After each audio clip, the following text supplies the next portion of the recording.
Stand by to launch FanStream Sports. 3, 2, 1. Let's start. Hello, sports fans. Welcome to FanStream Sports. Nothing but pure sports. This is the JP Show. JP, it is so good to hear you back on the air. Stand by. Now, here's JP.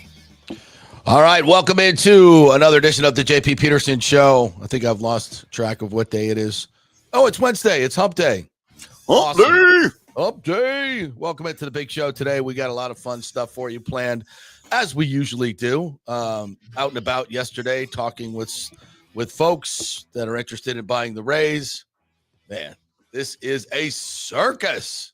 It is a circus that's going on behind the scenes right now. So we'll get into that a little bit here today. A lot of stuff happened yesterday. We're going to react to some things that were on Twitter about the Zalupski group and the Zalupski predicted hit piece that I think is coming. Just want to make sure we clarify that. Chandler Simpson last night back with the Rays, didn't do much, but Taj Brashley certainly did. Perfect into the sixth inning, coming off his worst outing. Where the hell did that come from? We will discuss. Had a little conversation with Brian Hodgson this morning, the USF basketball coach. Great dude. Going to give you a little update on his program. He's going to be joining us on the show in the weeks to come. So looking forward to working with him. Great energy. Has done a great job so far in recruiting for USF basketball. So we'll get into a little bit of that. And some FSU football news as well, as they got some flips yesterday. And we'll check in with their baseball and football program today as some recruiting is going well. So good morning to you, Tim Ham, from our Dallas affiliate, DFW. What's up, partner? How are you? Good morning. Good morning. I'm getting ready for the beatdown this evening that will be the NBA draft. Oh, that's right. That's coming up tonight, right? And Cooper Flagg officially becoming a member of the Dallas Mavericks. And that was the NBA trade for Luka. For Luka. Right? We traded. And you know what? Yeah. I'll take Cooper Flagg for Luka because Cooper Flagg right now is a more complete NBA player than Luka Doncic ever was. And he hasn't even played yet. Wow. Big statement there. Yeah, I'll take it. Big statement there. I might have to start watching me some Mavericks again, JP. Really? Yeah. Really? Think I'm in. Well, watch the Mavs do what the Thunder have done. If you have a good GM, and that's up for debate in Dallas for sure. And I mean, let's just say it's a great piece of fortune that Cooper Flagg came his way without. Oh, it wasn't. That was luck, right? That was luck. No, that wasn't something that the NBA said. Hey, let's get him out of there and get him to LA to play with LeBron, and then we'll right before we sell the Lakers for $10 billion. Yeah, we're gonna orchestrate that. You're such a conspiracy theorist. But in return, we're gonna give you Mavericks fans maybe the best generational talent we've seen, and you forget this Wembanyama dude in San Antonio. He's a huge. Did you call him Wembanyama? Whatever his name is. Cooper Flagg's the guy, is what I'm told. Now, look, I only watched him play in the tournament, right? He's a hell of a player. He's a hell of a player, and already he's a better three-point shooter than Doncic ever was. He's a better free throw shooter than Doncic ever was, and he is 1,000 times better defender than Luka Doncic will ever be in his career. Yeah. Now, it remains to be seen if he can score like Luka and take over games like Luka. Luka was not a bum. Let's see, and he's not a bum. No. But I get it. No. I get it. He has deficiencies in his game that you need to make up for from other players. There are 5 players on the court at times. Yeah. So he's make them better. Yeah. Instead of making yourself look good and padding your stats. Wow. I'm saying. Didn't see that coming, but shots fired. All right, so we got a great show planned for you today. I think the Orlando Magic picked 25, and they're just salivating that maybe Walter Clayton Jr. will still be there. I mean, that's where a lot of people have him last until into the 20s. I don't get that. I watched that guy play for a couple of years in Florida, and I haven't seen a guy hit clutch shots like that since Tyrese Halliburton. Yeah. Guy can score. He can create his own shot. He just reminds me of a lot of the great scorers and clutch players that I've seen come through and then get totally because of maybe they lack a little bit of athleticism, to go to the next level. They're just written off. And I'm like, players like that figure out a way. They just figure out a way to get it done. I think Walter Clayton Jr. is going to be a great pro.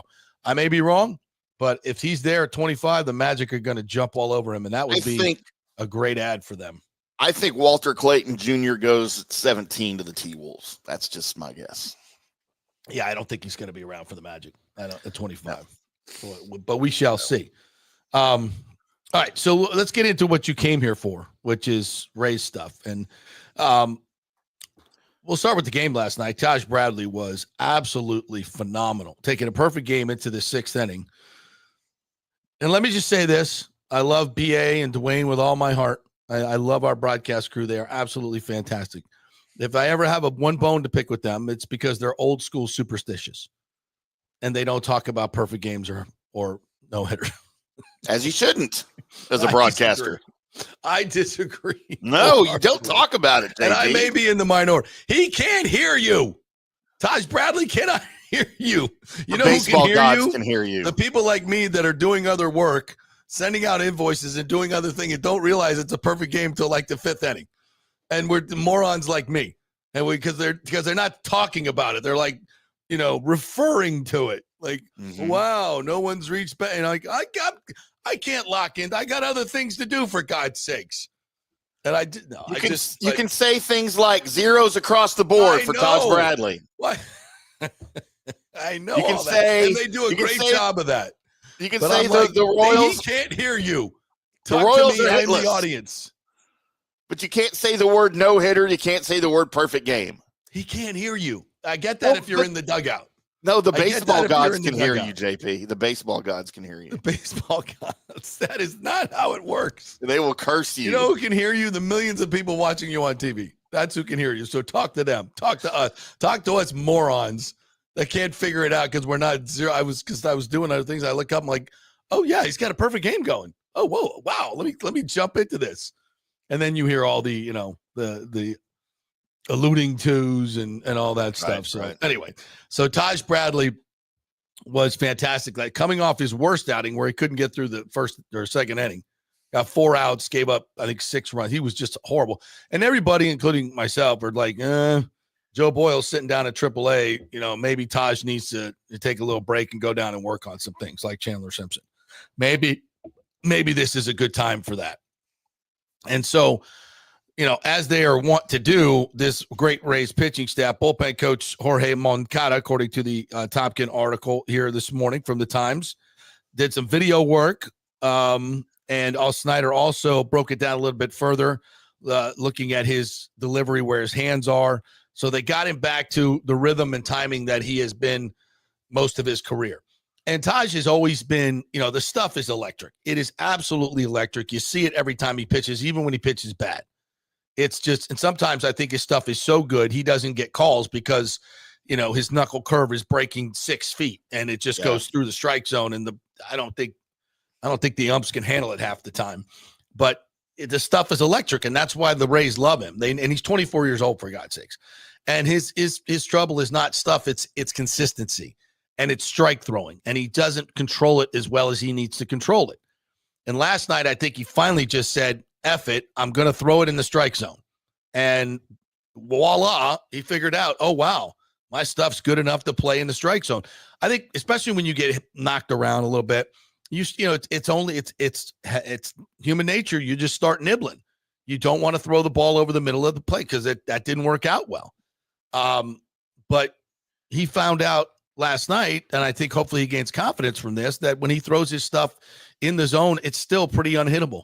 It's still pretty damn unhittable. That fastball, the 4-seam fastball, he's got kind of a new sinker that he's working with as well. They kind of redid the whole thing, and boy, those results are pretty damn good. So tip of the cap to Taj Bradley, Kyle Snyder, Jorge Moncada, the whole pitching staff and coaching staff that got him back to where he needs to be. And damn, if he can pitch like this, he ain't going to go out there and pitch perfect games. I mean, it's like there are a lot of people like, oh, he's back. I'm like, let's tap the brakes. Tap the brakes. We have one good outing. Let's build on the Royals, this. By the way. Yeah, exactly. So let's tap the brakes and we'll see where it goes from here. But it's a positive sign, obviously. And if we can get him in line, man, this starting pitching is just devastating. And again, with Joe Boyle waiting in the wings, just absolutely dominating AAA. And that can work in the Rays' favor in the deadline situation if they, they can deal with from a sense of strength, and everybody's going to be looking for starting pitching, and the Rays, I think, could still use some power in their lineup. I know they're scoring runs, but I still think they could use some what we call experienced veteran power that works in the playoffs. That's something we've always missed, in my opinion, is guys that get it done in the playoffs. Have been doing it for a long time. They're expensive. I get it. This is where maybe the new ownership group can come in and give it a little nudge, and hopefully the new ownership group soon. And that can loosen up some things. So we'll see. But last night, Danny Jansen with a 2-run homer, 3 RBIs for him. He's got 8 home runs now. The Rays as a team got 9 home runs from the catching position all of last season. So Jansen, we hoped that he would be a huge upgrade. Had a horrible start, an absolutely horrible start. The team in general, between him and Rortvet, getting less than nothing from the catcher position offensively as part of their early swoon. That has turned around dramatically, and now with Theis and Jansen coming alive, they're getting something from the catching position, not only defensively but offensively. So that's been a huge upgrade and a big part of why they played much better baseball since May 20th. So another good win last night. I believe they are the best road team in the league, and that's a good thing because 19 of their next 26 games, I believe, or 24 games are on the road. They only got 1 series at home, I believe, in the next 20-some games. So that's good. They play well on the road, and they're playing well at home. It's all good. You go into the season and you look at the schedule, and it was changed and all that. We're like, okay, let's get off to a great start. Let's play well at home and then get a little bit. Now we're going to go through a little bit of lull. But again, like in life, you can look ahead and you can plan, but your best laid plans, you just don't know. So you go out there and you play every day and you find out what happens. And now it looks like, wow. So now we're going to be away from the heat of Steinbrenner Field. We'll be away, so we won't get as worn down. We'll be on the road. Maybe that's even better. We're playing better on the road. And we'll see what happens. And then towards the end of the season, we'll get some more home series, which will be nice when you're in a pennant race. So it could work out very nice for the Rays in this situation. And by the way, the Yankees lost. Yes. Which means you are 1 game back. And you are 17-12 away from Steinbrenner Field. You're playing very well on the road. Like you said, you're about to take off on a road trip. The Yankees are in a bad spot right now. By the time you get back, you're going to have a sizable lead, I predict, in the AL East. Ooh, a sizable lead. Sizable lead. A sizable lead. All right, when we get to the comments here in a second, right after I get to yesterday's festivities. So ever since the Zalewski letter of intent story was announced, and we had Kent Bathausen on yesterday to talk about it. He broke that story. And ever since that was announced, and I asked him, knowing full well what the answer would be, how did you come across this? And he basically said, we have a lot of contacts within the business, have a lot of contacts within the league. He's been doing this 29 years. They know a lot of people. They know a lot of people within baseball. They know a lot of people in the business community. That's how they got the story. So yesterday I learned through a couple of different sources that Major League Baseball is not happy that this story leaked out. They've been trying to keep all of this on the down low, all the names on the down low until the deal was done. So in connecting the dots, where did this story come from? Where was it leaked? Who leaked it? At least 2 sources told me they believe it came from the Rays, which is not surprising. As Mark Topkin reported last week, when Stu Sternberg met with his team and employees via Zoom, he was somber and frustrated at announcing the news of the sale, which tells you and confirms the reporting that I have from sources very close to the team that Stu has been basically told, this is who you're going to sell the team to. This is the price. Let's move on. No more negotiating with the city. No more negotiating with other groups. This is the group you're going to deal with first, and then we'll go from there. So obviously Stu's not happy about this, and he would like to string this out as long as he possibly can to get every last dollar, which does not serve the city of Tampa, does not serve the city of St. Pete, does not serve Major League Baseball, all of which have been waiting on Stu for almost a decade to get on with the new stadium. And obviously he can't get a stadium done because he's poisoned the waters on both sides of the bay. Nobody will work with him. Nobody trusts him. So now the only play he has left is to string this out and try to get top dollar. But Major League Baseball has basically stepped in and say, we're not doing that. We're going to get you a fair price, 400, 300 million more than the team is worth at $1.7 billion. We're moving on. Time's up. That's the information that I have. Now, again, this isn't, I haven't heard this directly out of the mouth of Rob Manfred. But once again, I'm putting context to all this, folks. These are the things that I'm hearing from all the ownership groups. I'm meeting some folks again today to see what they have to say. And this is where all this chaos and circus is coming from. So I'm trying to contextualize it for you. What's happening? So yesterday, we find out that Major League Baseball not happy that this was leaked. So we also found out yesterday that the St. Pete Times is lurking around Dreamfinders Homes on a Facebook page and asking folks. Dreamfinders Home, by the way, is the company that Patrick Zalewski owns. And I'll be very frank with you. There's a lot of information on this company that is not very favorable in the public eye. They've been sued a lot, and there have been a lot of investigations into Dreamfinders Homes. That's public record. And again, I'm not sitting here favoring one group or the other. If there's an agenda here, it's clear and out there to you folks. I've always wanted the stadium to be in Tampa because I think it's better for the long term, for the Rays as an organization, and for the fan base as a whole. And that's evident in all the demographic studies, all of the polling. Most people would love the stadium in Tampa for a variety of reasons. We're not going to relitigate that. And that's where I'm at. And this particular group is Tampa-based. Ken Hagan told us that he is supremely confident that he can get a stadium deal done with this group in Tampa. And that's why they have been favored by Major League Baseball. Now, whether they complete the sale, who knows? It's a letter of intent at this point. There are people out there saying they don't have the money. They're still trying to raise money. I've heard that multiple times. I don't know if that's true, but that's out there. I don't think Major League Baseball would let it get to this point if this group did not have any money. That makes no sense to me. Not saying it's not true. It just makes no sense to me. Now, also hearing that Zalewski may have been involved with other ownership groups along the way. Now, this is not uncommon.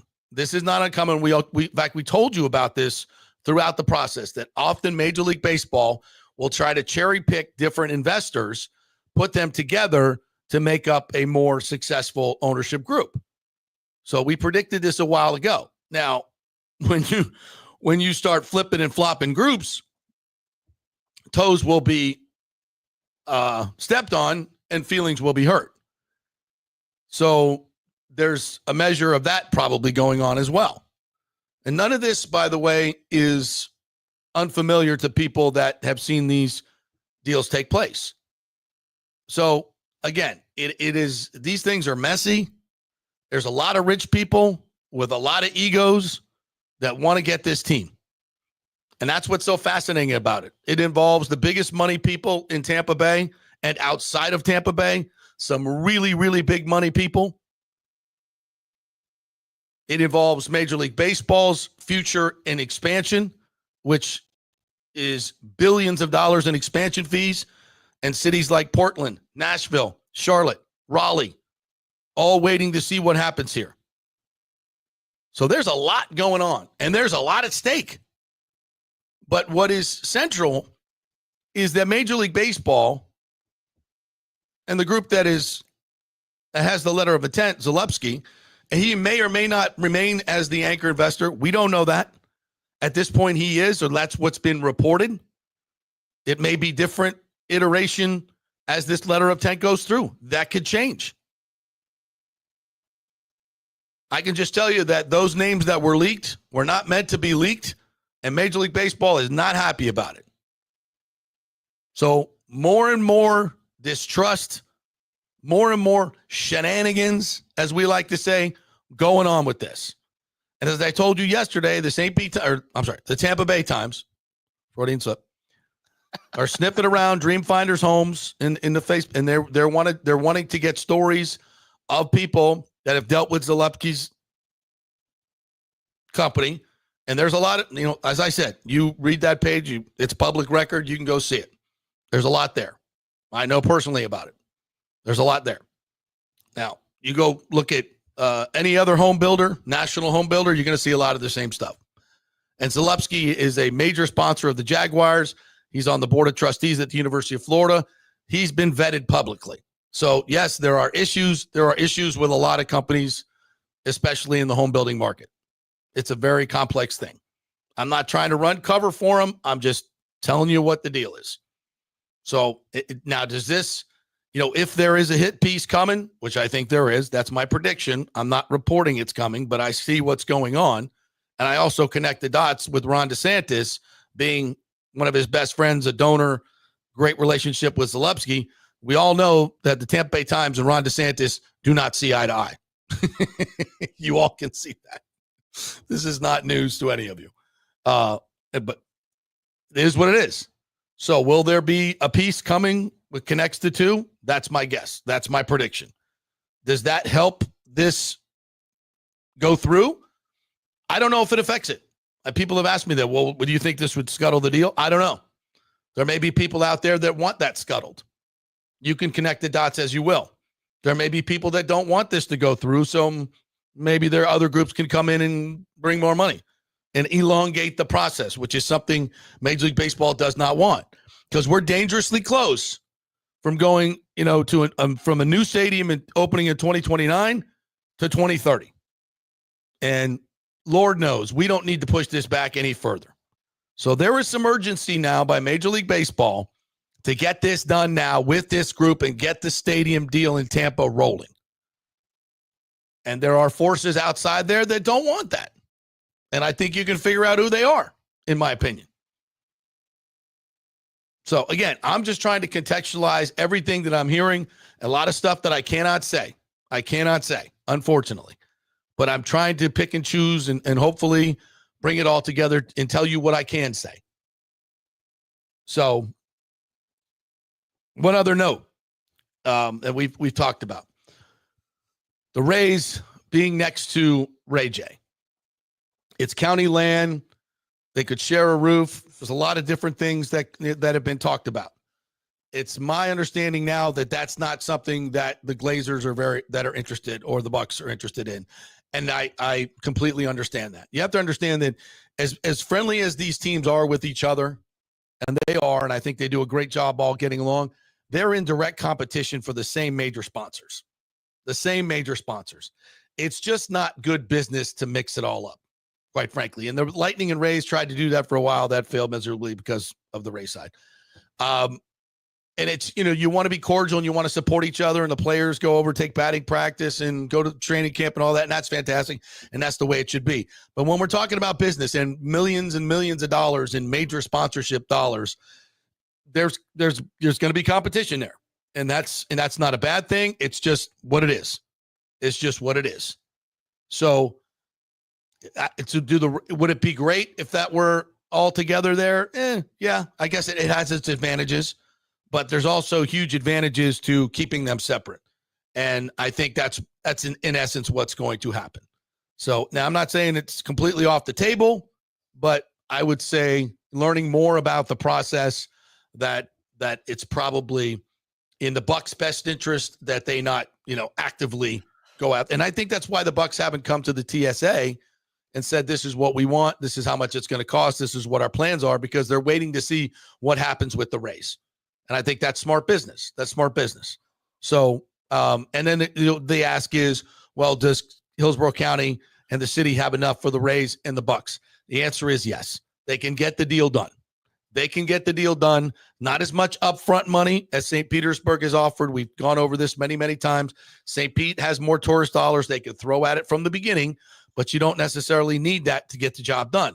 You can finance these things. There are plenty of folks out there that will finance the construction of the stadium.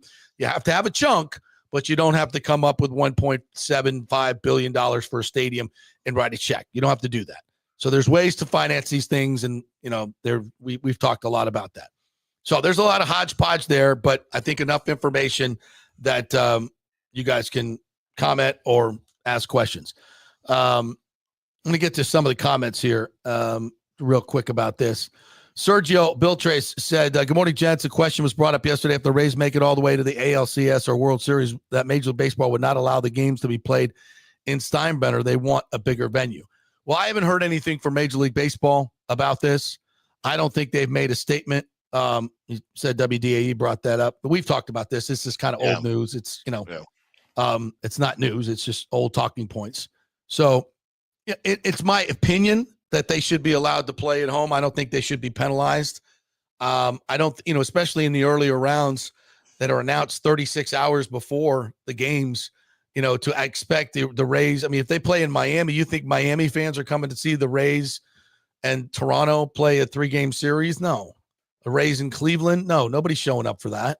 Even if you have a bigger venue, you keep it in Tampa. You reward the season ticket holders that were soaked by Sternberg at the beginning of the year, so they can actually either, if they want to sell their tickets or go to the games, they'll be rewarded, and I believe they should be rewarded. You kind of bite the bullet and say this is what it's going to be and make the best of it. Like I said, we've had fun with this. We'll sell tickets in Ray J for the games, and players fans can show up and tailgate, watch it together, a big freaking watch party, and surround the stadium and hear the cheers, have a camera set up in Raymond James Stadium and next door to have fun with it, Major League Baseball. But the last thing you should do is take it away. And I say that should go all the way up to the World Series. I know it seems weird, but again, what really seems weird is moving it to some type of neutral site. That didn't work in COVID. It didn't work, I just don't. I don't think it's a good idea. I haven't seen Major League Baseball say anything about it. I could be wrong. They could just be like, "Oh, we don't want that." They just can't handle what goes on in the World Series. That may be true. That may be true, but I don't think we've had anybody from a position of authority actually talk about this in an intelligent way. But you guys can weigh in. Like, what do you think, fans? What do you think Major League Baseball should do? I know Major League Baseball and the Rays are a little distracted right now with things going on, clearly, and rightfully so. But the way things are panning out so far through the season, with the Rays leading the wild card, a game out of first. 2.5 games, you're a game out of first behind the Yankees, who obviously lead the division in the East. I think it would behoove Major League Baseball to just come out and just squash this now, because it's most likely going to happen that the Rays make the postseason this year.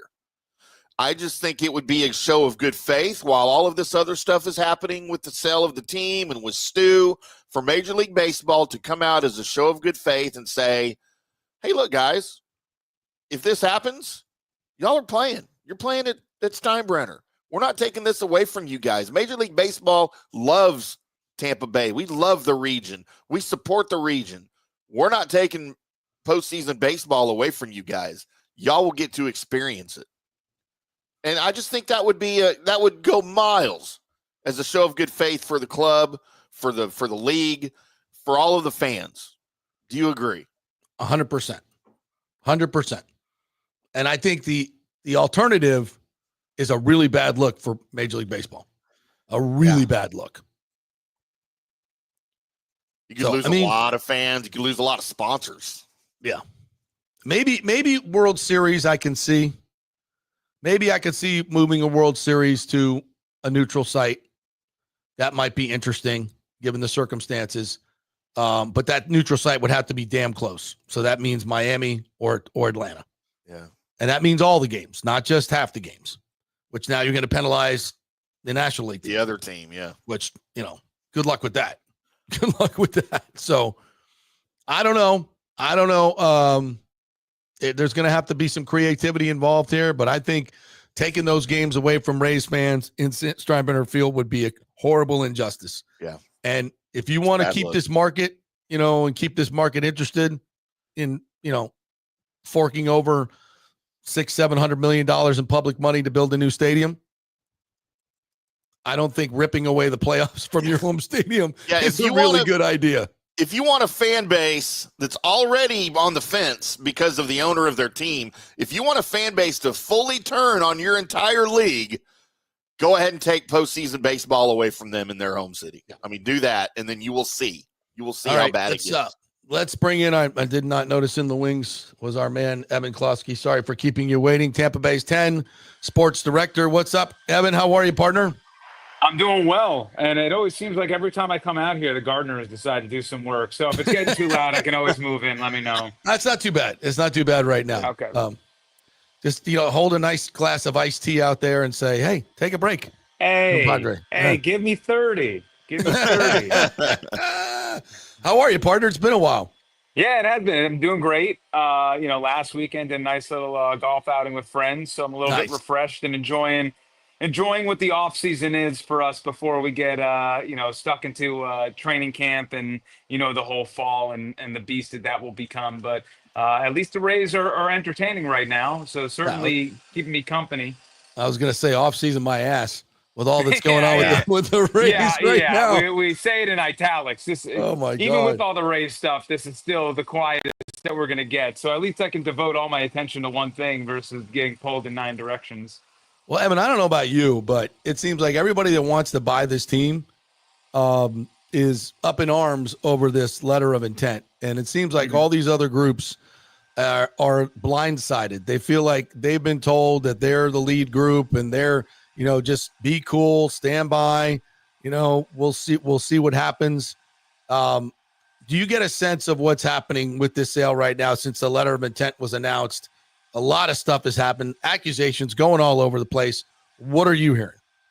Well, I just think that right now, when you get caught in these situations, everybody wants to be the top dog, right? I mean, everybody wants to be the group that is going to be able to buy the team. That's why they're willing to fork over nearly $2 billion to make sure that it happens. So when that decision is made to give the exclusivity to one group, it's going to piss a lot of people off. And now people who were quiet trying to play the game of, hey, we're going to do what we need to do to make sure that we're going to be given the chance to buy this team.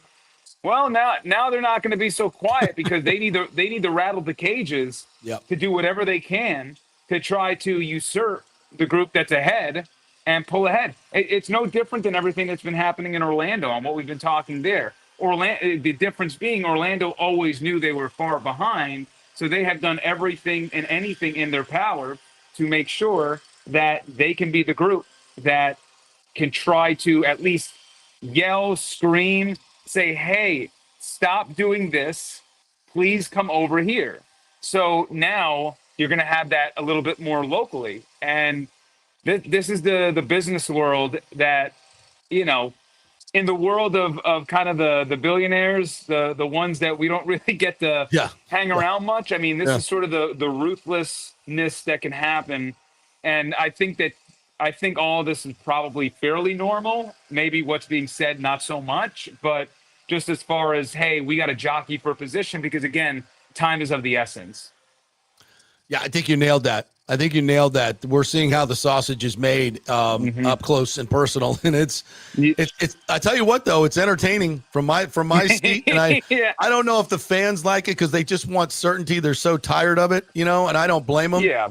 At least this is getting spicy, and so I'm not, I'm sitting here pretending how I know it's going to go or have a crystal ball, but the things that I've been told have come to fruition to this point that we've reported. So we'll see what happens, but I definitely sense there is a groundswell against Patrick Zalewski and this group, and I think it's coming obviously from the other groups. It may be coming internally from the Rays, who would like to have this turn into some type of bidding war, but I don't think that's what Major League Baseball wants, and I think they're really driving this. Would you agree with that? Yeah, I mean, in the end, and you've said this, if it was up to Stu wouldn't be doing anything. Right. Stu would probably want to just, extend the lease at the Trop, stay Well, there that's as what long he as said. he can. He said, I'm going to Yeah. dust myself off. We got 4 more years after Yeah. he reneged on his deal. And we're Which- like, no, you don't.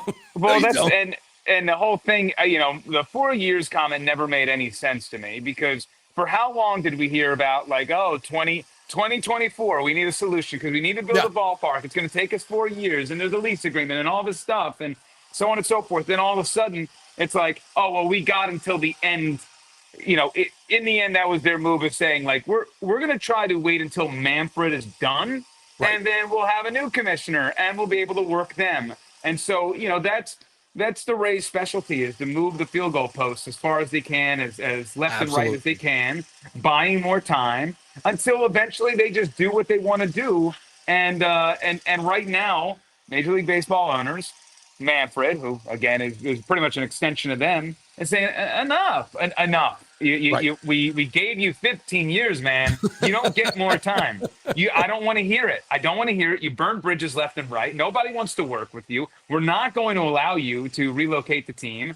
So you're done. Get it done. You're done. So either pay for the stadium yourself or get the hell out. And that's where we're at with that. Yeah, I would agree with that. On the field, the renaissance of this team has been dramatic and fun to watch. From your vantage point, you do these highlights every night on the Late Show and do a great job, by the way, covering this team and breaking down the X's and O's and what's going on. Really enjoy it. You put some thought into it, and it's great work. So what, from your vantage point, what's changed? Why has this team caught fire, and how do you see it playing out the rest of the year? Yeah, first off, I appreciate that. But first off, they've been incredible against right-handed pitching. I know we're coming off a game where they faced a lefty, where they've won their last 4 starts now against lefties. So maybe how bad they were at the start of the year, maybe that's normalizing a little bit. Well, letting Aranda hit against lefties instead of putting Morel in is probably a pretty good idea. Yeah. Cash sometimes still can't help himself, as we saw last week, with a couple of moves. I know. But there have been some learning lessons along the way. One, Aranda is an everyday player, and he'll get a sit here and there because the Rays don't play people 162 games. They're going to get rest. But for the most part, Aranda's going to play, 6 games in a 7-game week, 5 games in a 6-game week. So we've learned that. You plug and play him, don't overcomplicate it. Yandy Diaz is hitting 423 this month. And so that's going to help you a little bit. He's got 6 straight games with multi-hits. I think he's got 11 multi-hit games in his last 14. So the fact is, Yandy Diaz is kind of doing that little 2023 version of himself where he is just blistering everything. And so that's great. Brandon Lau and Junior Caminero in the big picture. It's not a coincidence that those 2 players were struggling out of the gates. This team struggled. This team's doing well, and they provided pop. They have more than 1/3 of the home runs for this team. Entering the season, I think we all said it's a little unfair how much pressure you're putting on Junior Caminero to be the linchpin for this offense and this power. And he has risen to the occasion. He is unbelievable. Like, truly, he's turning 22 on July 5th. And what he has done for this lineup is incredible at his age. So you've added pop, I shouldn't say added, but the expected pop that you were going to get with Brandon Lau, Junior Caminero, also both staying healthy, has been big. Aranda has turned into a borderline MVP candidate. Obviously, he's not going to win, but is it outside the realm of thinking that he's going to be 5th in MVP voting right now? Top 5, absolutely. 6th? He's right there. So, and I don't see him. He'll regress a little bit, but this is the stuff that he did in AAA. He hit 350 for a stint in AAA. This is what he does. He hits the cover off the baseball. So maybe his average will be more like 300, 295, but I don't see him falling off a cliff. And we haven't even talked about Ha-Sung Kim coming up. Taylor Walls in this month is hit north of 300, which will change. I promise you that. But You just have, I mean, everyone's pulling on the rope. Like, we can break down, like, I can go through every guy and explain like their piece of this, but everyone is pulling on the rope, and nothing explains that more than this team actually performing with runners in scoring position this year. Where last year I think we all wanted to throw our heads through a wall, Yeah. including Kevin Cash. This year, different players doing different things, and they're so versatile. So yeah, I think the best way to describe this team is they just become gnats, man. They just homers, bunts, Bunts. stolen bases, great defense, great starting pitching, giving The old them Rays. length. Yeah. It really, yeah. I mean, and I think that looking ahead, probably my one question is kind of like that. I still don't know if the bullpen is exactly where it needs to be. I still think they can use a little bit more depth in the bullpen, but otherwise, still, I mean, I'm kind of nitpicking with that. And I don't it's think been a Forrest really Whitley fun is the watch. answer. Yeah. No, and you give him a shot. I mean, he's got the stuff. You see if you can tinker with him again. I'm always for right now. We're at the end of June, so I still think with bullpen you can play with darts, but by the trade deadline, you want gotta to have have your it, yeah. you want to have your bullpen set. So if you want to tinker right now, I'm all kind of for it. But by that trade deadline, you need to know, hey, this is my closer. These are my two go-to setup guys. These are the guys who can give me length. These are the guys who are going to come in versus lefties. These are my righties. So, and to me, there's a handful of guys who are still fighting for that position after the trade deadline. Guys like Kevin Kelly, Edwin Uceta has been better, but it's been an up and down year. Forrest Whitley, you mentioned. There's the shuttle service spot that's kind of up there. I mean, Manuel Rodriguez is hurt. So to me, there's just a lot of Kevin. I think I mentioned Kevin Kelly, but yeah, there's just a lot of like going into a playoff series. Right now it's like I trust Who's the Pete guy? Fairbanks. What role? And like Eric Orsi is like really high on my list, and I don't know if I feel 100% comfortable with that. No, I agree with that. That needs to be addressed at the deadline, and they've got lots of flexibility. I mean, they've got players that other teams want, starting pitchers, guys at AAA. So if Neander is allowed to add payroll, if he's allowed to add payroll, they could go out, and I think another thing that's missing is another big experience bat for the playoffs that you might be able to put into the outfield. I think an infield would probably not work, but an outfielder who's done it before in postseason, expiring contract type thing, kind of like a Nelson Cruz deal that didn't work out because Nelson Cruz didn't like hitting in the trap, shocking the bell. So I still think that's a play. I think that's a play. I think it's something as good as their offense is now. I still am a little. What do you think? It's interesting because who goes down? Like what I mean, eventually I guess you would have to say cut Morel. Yeah. But Morel's hitting 300 this month, and he's flashed like power and has gotten extra base hits. Like this is the best that we've seen Christopher Morel in a Rays perfect time uniform. to trade him. Perfect time to trade. I mean, it's not a bad thinking, but the tough part about Morel is you traded for him for a reason, right? You traded for him because now the Gardeners are all closer. You traded for him. You sound great. Don't worry about it. Okay, good. All right. You traded for him for a reason, and a lot of his peripherals, the underlying metrics of why you traded for him, are still very existent, right? He pulls the ball. He's pulling the ball with power more than he ever has in his career. His bat speed, all this, nerdy gobbledygook stuff. It's still there. All the stuff that you loved about him is still there. So to me, I have a tough time believing that Neander's going to quit on something they believed in and isn't showing a sign of changing. You do need to see the production. I 100% agree. But yeah, they're in a really tough spot because you got Morel and Meade. I think has been looking pretty he has options, but Meade has looked pretty good for the past 5-6 weeks.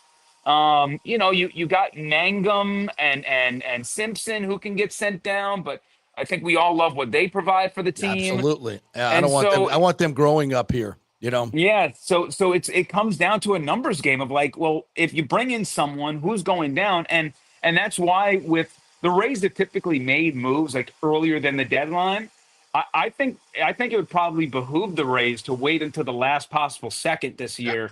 Because they need to do as much fact finding and knock on wood for the first time in a long time. this team has been healthy. Like, I know, and that's going to change. How many years have we come on here and been like, this guy's out? This guy. I mean, the beginning of the year was sort of like that a little bit. I mean, you had the whole entire outfield has been hurt. Like, we're not even talking about Johnny DeLuca. I don't even know if Richie Palacios, he might get traded just to give him a spot to play more. Like, right. I don't know what he's going to do right now. And that's a great place to be. If you can add champagne payroll problems. Yeah. If you can add payroll, which I hope they can. Well, and also you didn't even factor in the great Wander Franco's coming back. Clearly. Yeah, it's coming down tomorrow. That thing, that whole court case has changed dramatically from, him being in jail the rest of his life to now the prosecutors are begging to get 5 years. Mm-hmm. It looks like he's going to get off whatever, nobody knows what happened down there. I'm not going to pretend like I know. It's not a great look, but if this guy suddenly becomes available, what the hell do you do with, like, we're going to add this on top of the race, other PR problems. Yeah. Well, and that's a tough thing about, like, I always tell people about the Wander Franco stuff. It's really tough for me to have a strong opinion on the case. Typically, I can follow the case, but it's in the DR. We don't have like a camera in there, and even if we did, I can't follow everything that's being said. And on top of that, we're going off of translated tweets. For a portion of the court case, a lot of it has been actually closed off the media because of images and things, because of the minor that's involved right now. Or at least was a minor at the time. So the media can't see any of that stuff. So we don't know if any of that evidence is truly damning. At one point during that closed off session, Wander walked out crying. So it's one of those things where tomorrow the verdict's going to come. I'm really open-minded about whatever way it can go. All I know is that I simply don't know enough to have an opinion on that. But I do believe that Wander Franco will not be playing for the Tampa Bay Rays, regardless of result. And I do imagine that the Rays would be willing to trade Wander Franco for a bag of balls for someone to just take the contract. Hey, you want Wander? Here you go. We'll take we'll take the worst guy in your minor league system, send them our way, and take the contract. Yeah, cash considerations, and pretty much let's just take the deal. So I don't think that, and not to mention after the court case, and let's say nothing happens. Major League Baseball then has to go through their investigation, which they've already done. Yeah, they're ready to rule. And there will be, and then you have to wonder if Major League the Players Association will go to bat for Wander if they say, well, man, this guy hasn't played in 2 years. Is that time served? So there's a whole another step to this. But I'm pretty confident in saying that Wander Franco will not be playing a game with the Rays, and the Rays will do whatever they can to offload his contract, and they won't ask for anything in return, and they'll just try to wipe their hands clean of it. Yeah. And hope, I'm sure there's a team out there that would love to take that risk. Yeah, you would have to think in this day and age of I know there's a lot of teams that have a little bit higher moral standards than other teams that just, it's damned his history. We like his bat and we want him here. There's going to be a team somewhere that will take him on and give him another shot somewhere. I don't know who that would be. I like his bat too. I'd like to see him in Texas, all things, considered to work out okay. But I would think that he's going to have another shot in Major League Baseball somewhere, albeit not with the Rays. I mean, obviously he wasn't the most beloved teammate before all this stuff went down anyway. So, yeah, we're not even factoring in all the stuff that happened before this came out, Kevin Cash came out and said he's being a bad teammate. Yeah. JP, how long you been covering sports? Never seen that. How often do you hear a coach come out and say, Never seen that. Yeah, we got one of our players who's being a bad teammate. The Rays went to the media to tell them that their superstar player, the future of their franchise, the face of their franchise, was a bad teammate. Yeah. Never seen that before in my life. Nor have I ever seen a baseball player prosecuted for what Wander Franco is alleged to do in the DR, because he ain't the first. I'm just going to tell you that right now. So there's a lot of weird stuff going on here. But that's the thing. And it just so happens that it's with the Rays. You do the math. It's just very, very unfortunate. But that when that was happening, it took like 10 levels before it had to go to that to try to get to him. So, we'll see what happens tomorrow. today's Wednesday. Yeah, tomorrow's a verdict, and we'll go from there. Hey, before you run, quick thought on the Bucs. You were out there for OTAs. Obviously, the roster's pretty much set. We know what they got. I'm bullish on this team. I'm thinking 11, 12 wins. And to me, it's all going to come down to game management, turnovers in the key spots. They've got the roster that can win, this many games and go deep into the playoffs. What's your thoughts?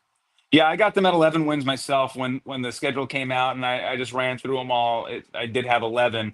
As OTAs have gone on, I've been more and more optimistic about the defense. And because, I can talk all these beautiful things about the offense. I don't think anybody out there, even nationally, is concerned about the offense. This is going to come down to, is the defense going to show up and perform? And I think that maybe we aren't talking enough. I mean, here locally, we probably are. But I don't know if we're talking enough about Reddick probably being a huge addition to this defense, and the fact that, last year was just an absolute mess. I don't know if he's going to be a double-digit sack guy, but I don't think he's going to be the one sack guy who's just no, finished. He's going to be a major force. Yeah, I think he's going to be huge. And I think as long as they're healthy, that front four with Reddick, Yaya, Cansey, Vea, I don't think there's many better. I would agree. Fours. So health obviously is the asterisk I put in everything, but I love their depth at cornerback now. I love I love what Todd's got something cooking, and they've combined the cornerbacks and the safeties together. And I think what they're going to do is, Tyke is the safety, right? But that doesn't say that Tyke's not going to play nickel, and Jacob Parrish isn't going to move the safety. Yeah. And they're not going to do this kind of hybrid type of stuff that's going to completely flummox quarterbacks. Of all of a sudden Antoine Winfield Jr. is now at nickel, and Tyke's up top, and Jacob Parrish is over here. And when the quarterback has to walk to the line of scrimmage and scan the entire field trying to find this player, which is Antoine. Everybody's always trying to find Antoine. And when that takes you about, 5 seconds, then you got to analyze the defense. Well, all of a sudden you got 5 seconds left on the play clock, and you better be right on everything because everything's moving. So, and I think Servassier and Walker are going to be better than maybe I gave them credit for out of the gate. So I'm not saying that the linebacker position still doesn't scare me a little bit. It does, but I'm getting some really good vibes about this team. Doesn't seem to be a lot of holes. Is there a spot for Shiloh on this team? I don't know. It's tough. He's got to get the last DB spot. If Shiloh's going to make the team, he's going to have to do it as a special teamers. And so I think that when I've looked at the roster and how they've done it in the past and what spots go where, we're really in the position of, are you going to help on special teams, right? Josh Hayes, typically the special teams guy. Well, who's going to take his spot?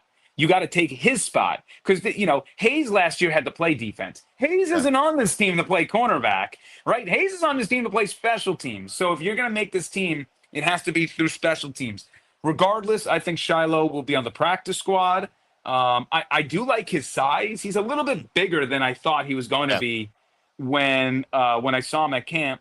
And but yeah, I think that last kind of DB spot, certainly safety spot, would be the one up for grabs, and I leave that to his performance in training camp. So he'll have to earn it. And is there a chance? Yes. Yeah. I'd probably put it at a slim percentage, but I think he'll be on the Buccaneers in some way, shape, or form. Just it might be practice squad. Yeah, I would think so. Yeah, agreed. All right, Evan, great stuff, my friend. Appreciate your time as always, and your gardener's time. You're getting old in the comments. Yeah, you're getting lit up in our comments here for having a gardener. Either I'm like, he lives in an apartment, this is the guys. complex. This is the complex. This is not my gardener. I know. He's like, wow, Evan, rich people problem. My gardener is being loud. Hopefully, my butler stays out of the shot. You know what? Where's my personal chef with my egg whites? God damn it! Oh, Chives, I gotta go around the block, sir. Yeah, no, not my personal gardener. This isn't 1984 where these TV anchors are making $500,000 a year anymore, folks. I hate to tell you, but no. I enjoy a nice ramen noodle meal. I promise you that. All right. And you get to throw the tuna in if it's been a good month, right? Yeah, Yeah, I've been there, baby. go rag on JP. He's the one at the Tampa Bay social clubs here. Yeah. Oh my Lord, yeah, we're living the life. We are living. I ain't buying the Rays, and neither is Evan. I can tell you that right now. I accept Although all I the may be a ragging minority from everybody. investor with Zalupski, and he doesn't know it. Yeah. That's a whole nother story. All right, partner, appreciate your time. Hey, I appreciate you both. Thanks, Tampa Bay Evan. Stan, he's the best. All right. Watch him every night. Get your highlights, your Rays highlights from there. Yeah.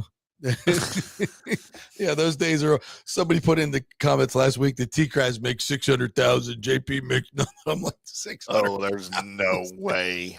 Come on. People are out of touch with our business. That's for damn Oh sure. no, ain't nobody making $600,000 in Tampa. Nobody making $200,000 in Tampa. I No. got news for you. Maybe Not not this even day. 150. Maybe touching 150. Look, I did that job. I know what it pays. Yeah. and it has, and it hasn't gone up. I can tell you that. Revenues have not gone up, and neither has pay. What time Yeah. slot is he in? Afternoon drive, where I All right. was All right. with half the ratings I had. Well, that's the highest paid spot in the radio station is afternoon Yes. drive. So there you go. Yeah. So, but okay, listen. I hope he makes a ton of money. I hope he makes a ton of money. Good for him. You know what? His salary doesn't make him right all the time. That's for damn sure. If he got paid by that, damn sure he ain't making a lot of money. No. And by the way, he came to me. I didn't start this. You started it. You started it, not me. He's been pretty quiet, man. Like I said, I've been I think monitoring. he's on vacation. I think he's on vacation. I've been monitoring. So You'd be- trying to troll him so he looks at my profile to see who the hell I am, but he hadn't looked yet, I guess, because I'm not blocked yet. Oh my God, it's all in good fun. I It know, is. like TJ says, can we all just get along? I'm no animal. I hope everybody makes lots of money. Everybody keeps their jobs and everybody has fun. We're all having fun. Let's not get it twisted. All right, let's take a quick break. We'll come back. I'm going to get to all the comments. We got a lot of great comments and questions, even from B. B's being an a-hole again, but actually has a couple things right today, so we'll get to that. We are brought to you by the great folks at the Jeeves Law Group, JEEVES lawgroup.com. They are local, they are trusted, and they get results. So if you're in an accident, you have any legal questions at all, the Jeeves Law Group is the place to go, JEEVES lawgroup.com. And On-Site Construction, presenting our first hour, onsiteconstructionfl.com. Our great friend Jason Fawcett was in the studio a couple weeks ago when he told you guys, get your free consultation now before hurricane season hits. Then you'll have a contractor that you know, that you've met, that you want to work with, and you'll be in the preferred slot. You will already be on their list. So when everybody comes looking for a contractor, you've already got your guy lined up and you won't have to go to the back of the line. OnSiteConstructionFL.com. Get that free consultation. Back in 3. Although it may seem tempting to go without healthcare insurance, the financial risk far outweighs the gain you may experience. For example, did you know if you simply broke your leg, it could cost you nearly $7,500? Put on top of that a hospital stay, you could be looking at $10,000 to $15,000. Ensuring that you don't go uncovered is so important, as according to CNBC, high medical bills are the highest contributing factor to why Americans end up taking money out of their retirement savings, or worse, find themselves filing bankruptcy. So go to don'tgouncovered.com or call 800-669-1505. Now, depending on your income, you can get plans for zero premium. Our experts will guide you through the process effortlessly. They will shop many plans and find the one that's right for you. I called and I have full health coverage through Florida Blue for zero monthly premium. It's a free call. So why go uncovered? It's a huge risk. Go to don'tgouncovered.com or call 800-669-1505. That's 800-669-1505. Spring means a time of renewal and Rays baseball, and the folks at Italiano Insurance want to welcome the Rays to Tampa and remind you it's time to renew those insurance policies with the now famous Italiano Insurance Checkup. Let the experienced and friendly agents shop your policy for the best price and coverage. Famous for saving me over $1,000 on our auto insurance last year and over $500 on our homeowners. Now that's a grand slam. Might as well get a double play by adding flood insurance and business insurance to your portfolio. Costs less than you think, and trust me, you do not want to risk your home or personal wealth. That's a big whiff. So step up to the plate and call 813-877-7799 and chat with the all-star agents at Italiano Insurance. 813-877-7799 or go to italianoinsurance.com. Go Rays! JP here for Riveters, our new official sports bar and grill of the JP Peterson Show. And just like our show, no BS, no corporate chain feel, just amazing, authentic folks serving great comfort food in a casual atmosphere at unheard of prices. Riveters is located just south of Raymond James and Steinbrenner Field on Dale Mabry, walking distance to the park, so free parking, great place for pregame and postgame. Let's talk about fresh food. Nothing is frozen. Burgers, wings, prime rib, roasted fresh daily, never frozen. That makes a huge difference. The mahi, the salmon, also super fresh. All our sauces are original recipes made in-house.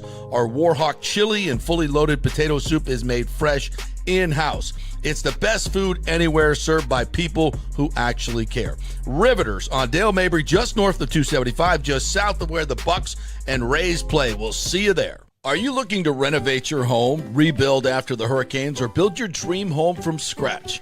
Well, let me tell you about my friend Jason Fawcett and On-Site Construction. They have over 1,450 satisfied clients, 25 years of experience, over 500 designs, and a talented team of over 40 construction professionals.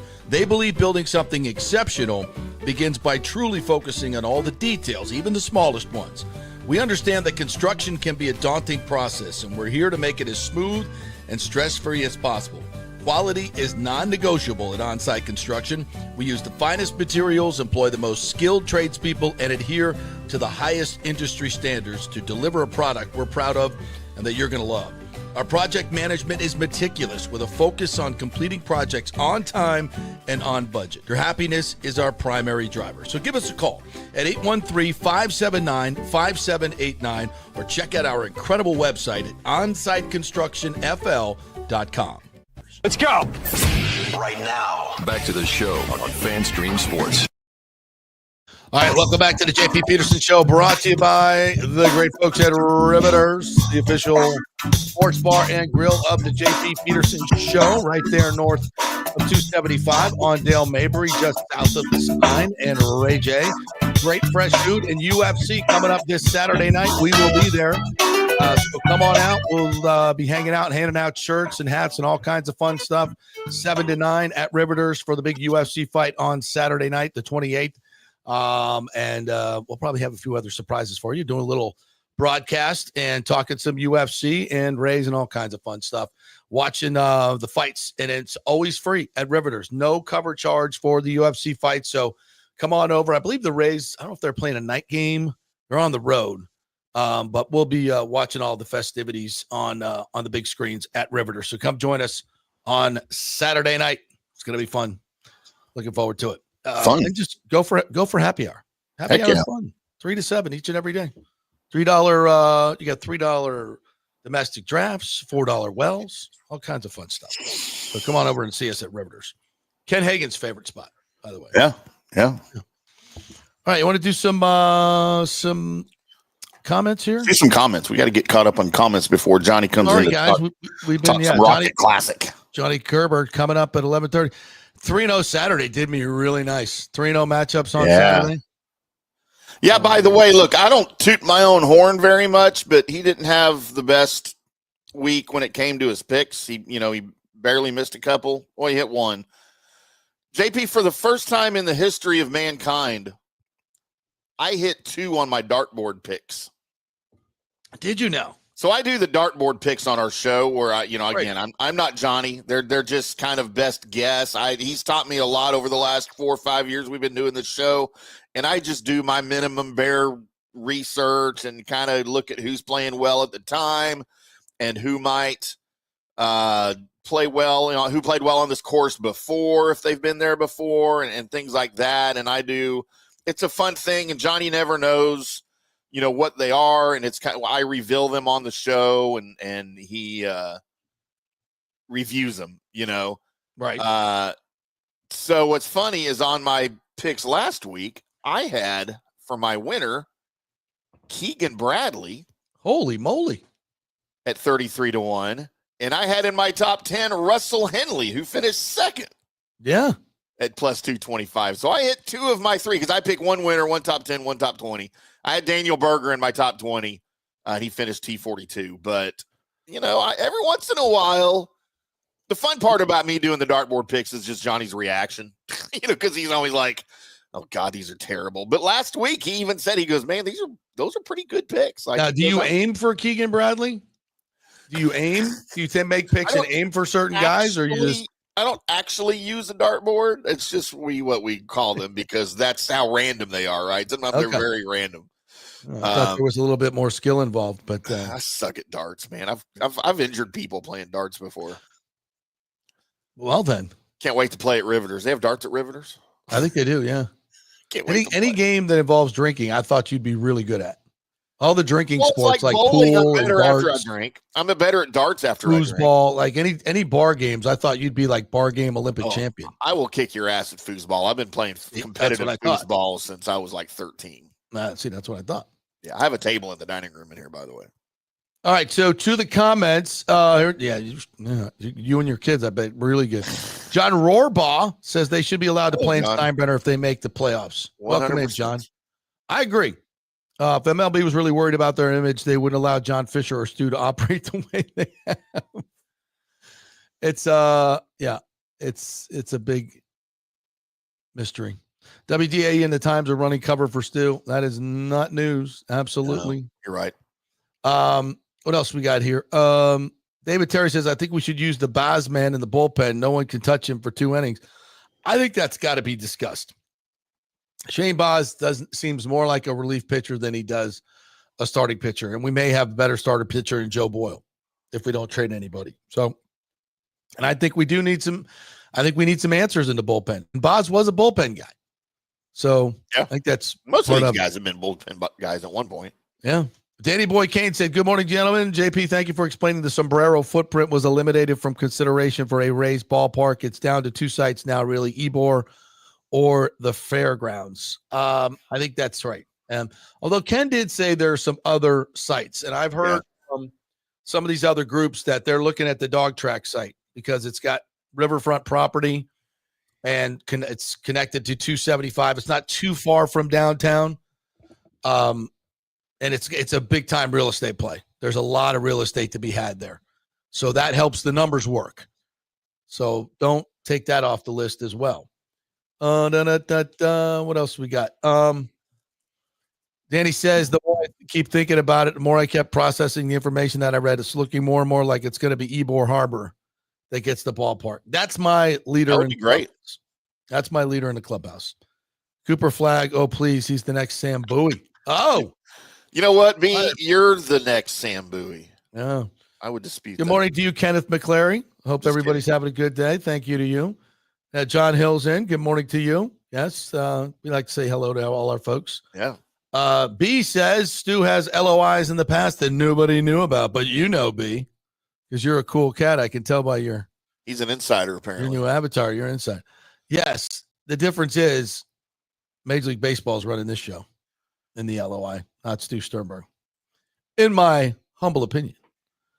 Jew Jetson says, why doesn't the TBT dig up Stu's dirt here over the time he has been owner? That, my friend Jew Jetson, is an interesting question. Huh.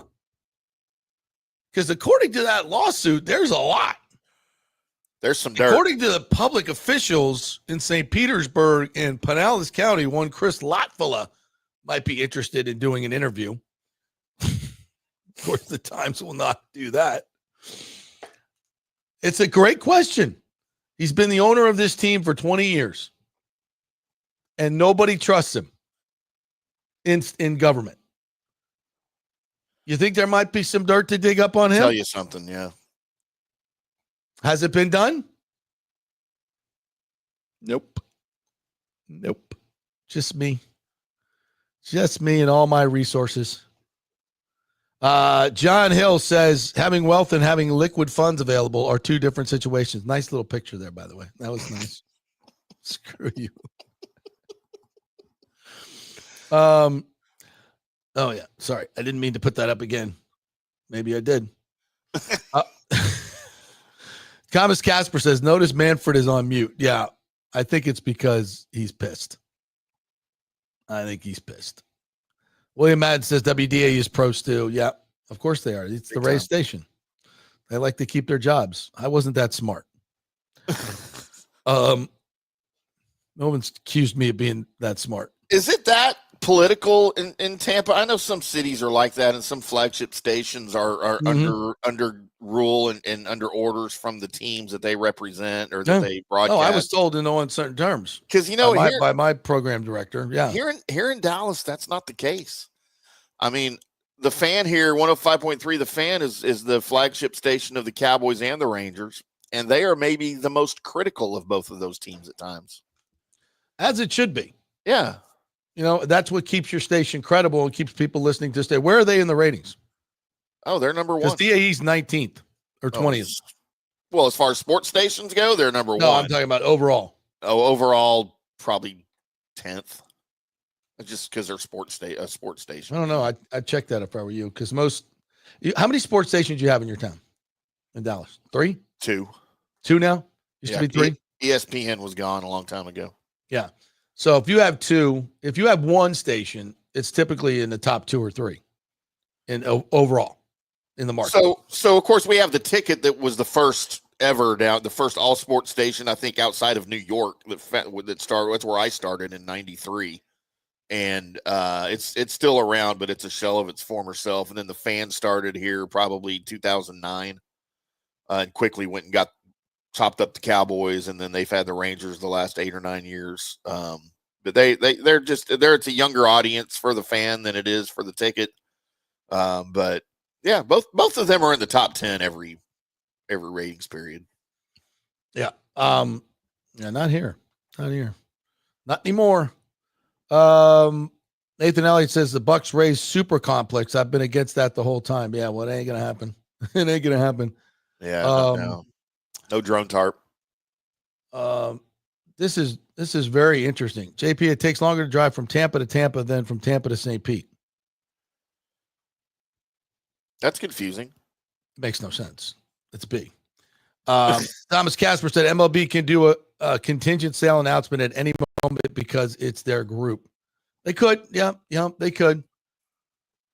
Again, it's a letter of intent, and I think it leaked out.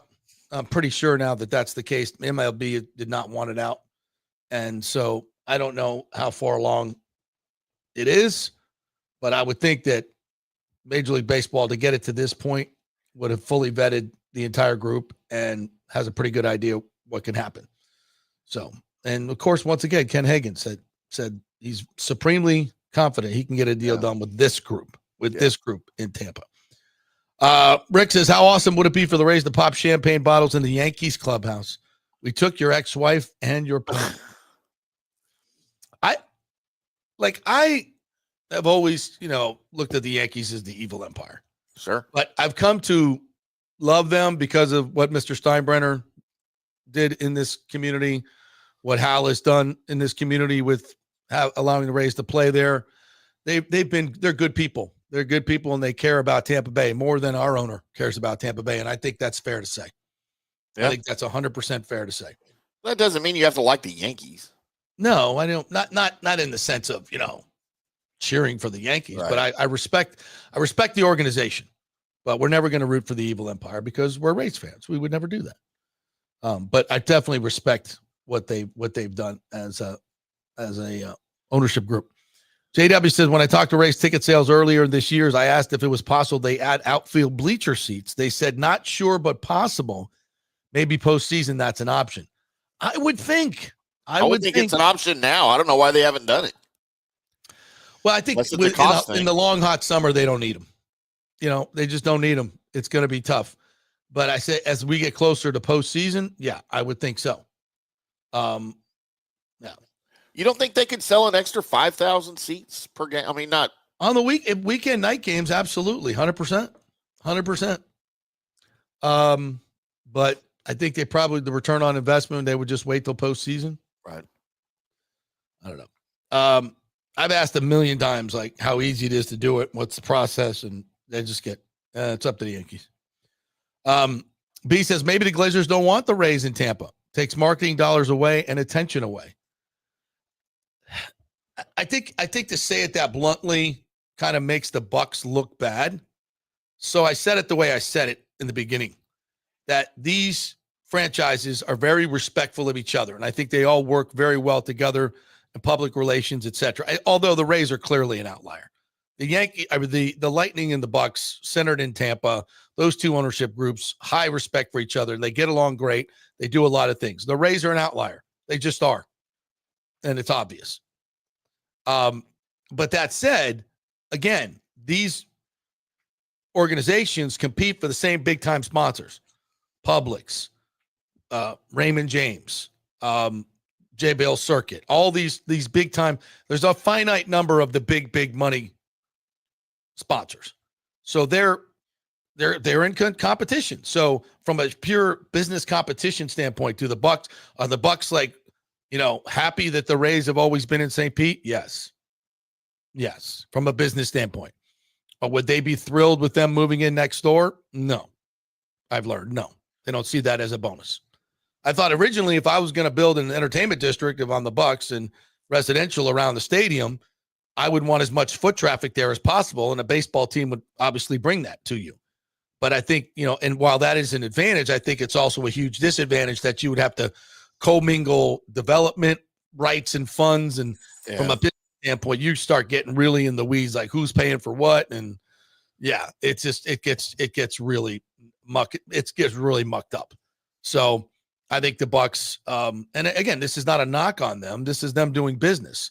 Would anybody, are you going to go out of your way to bring more competition to your business? No, they're going to do that. So would the Bucs rather the Rays stay in St. Pete? Probably. I think that would be their desire. I don't want to speak for the Glazers, and I know they would never say anything publicly to piss off their fans, but I think it's just common sense when it comes down to corporate dollars that you wouldn't, welcome in lots and lots of competition. No, but no business would. And I don't think it's unfair to say that. But if they're, if I were in charge of their business, I wouldn't welcome in a neighbor that's another professional team that's competing for sponsorships. I think that's the best way to put it. And that doesn't make them bad people. It just makes it business. It's business. Business is business. Yeah. Let me see what else we got here. Kevin McClary says, in reflecting upon what has happened, do you think that Stu Sternberg now regrets backing out of that last deal with St. Pete? Yes, I think he does. I think it's still a mystery to most of us why he did back out. I don't think he ever planned on building that stadium. I don't think the numbers ever worked for him. I think he was just trying to get the real estate. That's my personal opinion. And a lot of signs pointed out, we've talked about it. So I don't think he ever meant to, he was going to build that stadium in St. Petersburg because Major League Baseball didn't want it. It's a failed location. And the only time he turned to St. Pete is when he got all that upfront money. And all the financial deals were separate in terms of the stadium financing. So I don't think he ever intended to do it. That's just my personal opinion. People would say, oh, the hurricane changed everything. That, my opinion, I don't think he was ever going to do it. And I think he was going to sell the team and try to move it. That's why he said, I got 4 more years. You'd need time. You need to get a deal done to get a stadium done. But he said, no, I got 4 more years because I'm just going to suck the money out of the trop and play there with no expenses, collect my $100 million profit every year, and then sell it to the highest bidder and let him move out of the area. Yeah, because he don't care about Tampa Bay. Never has. In other words, do you think his greed has backfired and screwed himself out of a hell of a deal? Yeah, I do, it in the sense that he didn't want the responsibility of putting out money. Even though he was going to get a huge windfall back, I still think it made him uncomfortable having to spend money. It's clear that it's very uncomfortable for him to spend money in large amounts of it. Makes him very uncomfortable. That's clear. Even last year, remember he said, we're a $90 million payroll. I'm very uncomfortable with a $90 million. I'm only going to make $80 million profit this year. I'm very uncomfortable with that. And that's a bad quality for a team owner. Yes, absolutely. Daniel Rivera says the Padres just released Jason Hayward. Is he still playing? It was. I guess not. JW says package Morel and Littell for a solid outfield bat. Bring up Boyle. Doesn't look like many outfield bats with good contracts will be available, though. Yeah, I think you might be right. But we'll see as we get closer to the deadline. But I think, in general, that's what I'm looking at. Morel, Meade, and Littell, I think those are all expendable at this point. We got people that are better or can be better. B says Live Nation is a much bigger company than the Rays, and they will block a stadium at the fairgrounds to protect that crappy amphitheater. Bro, come on. That amphitheater is not going to survive for long. And no. It's state-owned land. It's leased to the amphitheater, and Live Nation doesn't own the amphitheater, as far as I know. So I don't think they have any rights there at all. Nathan Ellie says I have the Bucs at 10-7. 10-7, regular season with ability to win more. Nah, I think they're 11-12 range. I can't believe Nathan's not as optimistic as me. Unless you have a couple of inexplicable bonehead coaching losses, maybe he's pinning a couple of unexpected losses on Todd Bowles. So that's why he's down at 10-7. And you know what? That's a valid argument. I would agree. Michael LaRue said Stu didn't have the cash for the St. Pete deal. He regrets the 2018 Ebor deal. He would not have been forced to sell the team. Well, here's what I don't understand, Michael, is he could have sold that real estate, the 66 acres, to the Hines Group for an exorbitant amount of money. And I'm guessing in a cash deal for the most part, because Hines is loaded. And he could have raised that money quickly. But I know he was trying to raise tons of money. And I don't understand why he was trying to raise money. It's because he didn't want to spend his own. I think that's why.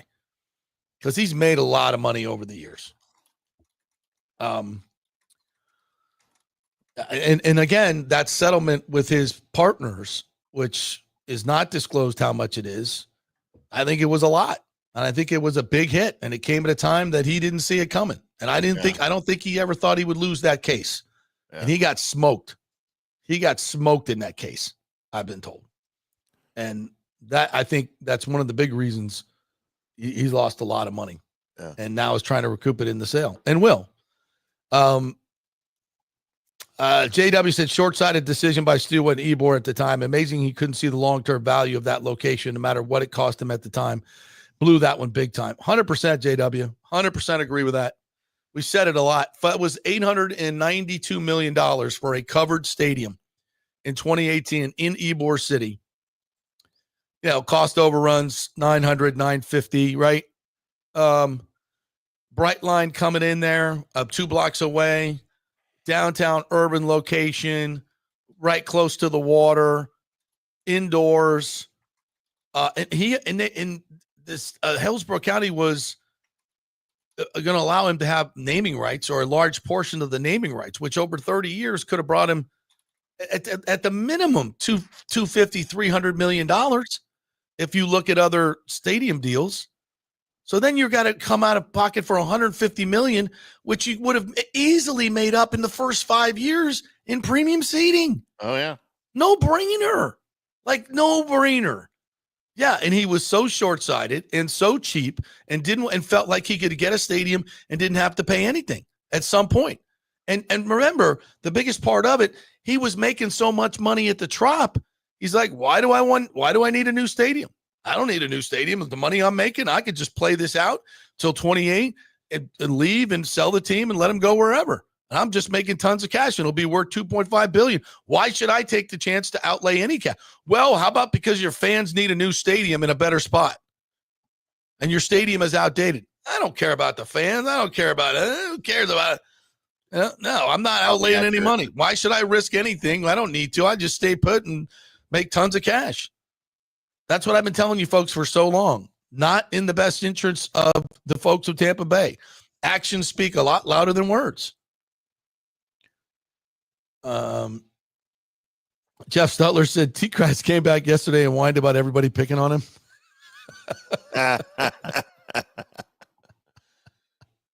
Oh, dude, sit in my seat. You want to get picked on? Oh my God, thin skin. Oh part Lord. of the job. Remember back in the day, late 80s, says Richie P. Channel 8's commercials for the news with Bob Height's sail skimming the waters of Tampa Bay. Bob Height's sailboat. Yes, absolutely. Oh, Bob, I worked with Bob for many years. What a great dude. What a great dude. Oh, the stories I could tell.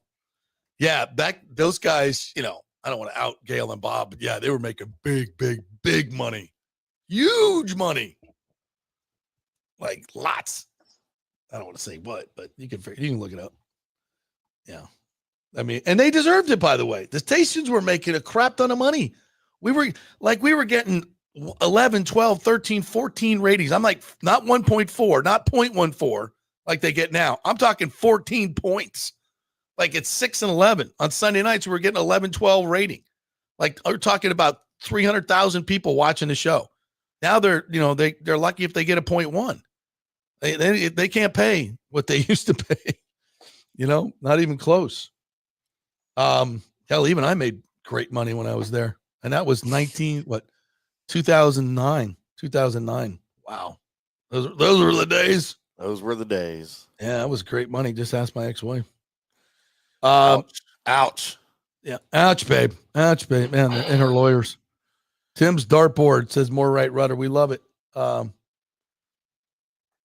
Daniel Rivera says Michael Jackson's been gone for 16 years. Where were you when he passed on this date 16 years ago? Wow, was it 16 years ago? Yeah, 09. Oh, wow.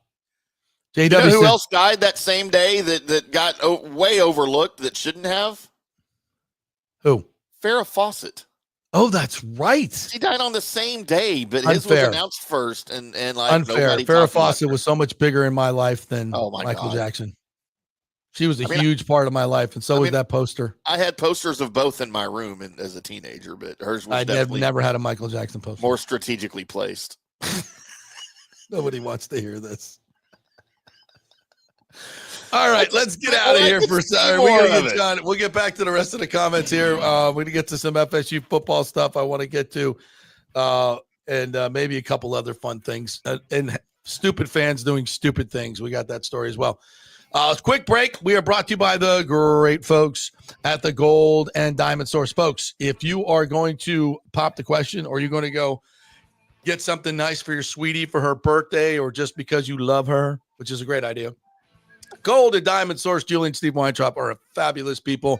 Talk about a great local company. For over 40 years, they've been serving you guys, giving you great deals, best in the business, best selection. They'll repair anything for you. Of course, you got your Diamond Savings account. You bring anything back that you bought there, you will get full value, sometimes double the value. They run promotions. You get double the value on what you paid. So it's a great place to do business with, and you're doing it with a local company that cares about the area. Gold and Diamond Source, 3800 Olmerton Road, always online at the goldendiamondsource.com. Back in 3. Stay with us. Hey, JP here for my concierge medical professional, Chris Lugo, PA. You've heard him on the show for a couple of years where he shares invaluable medical, nutritional, and supplement advice. With Chris, it's like having a medical provider as your best friend.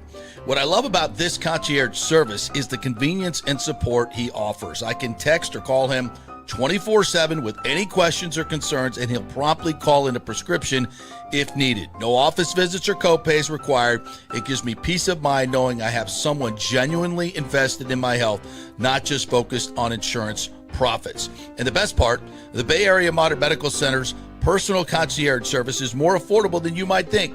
Don't let insurance companies dictate your health care. Take control of your health and wellness today. Visit BAMMC.com for more information and to schedule your initial free consultation. Empower yourself and take charge of your personal health with BAMMC.com. Celebrate summer with the largest jewelry collection at the Gold and Diamond Source. Yes, summer is here, and it's the perfect time to shine with the exquisite June birthstones, pearl, alexandrite, and moonstone.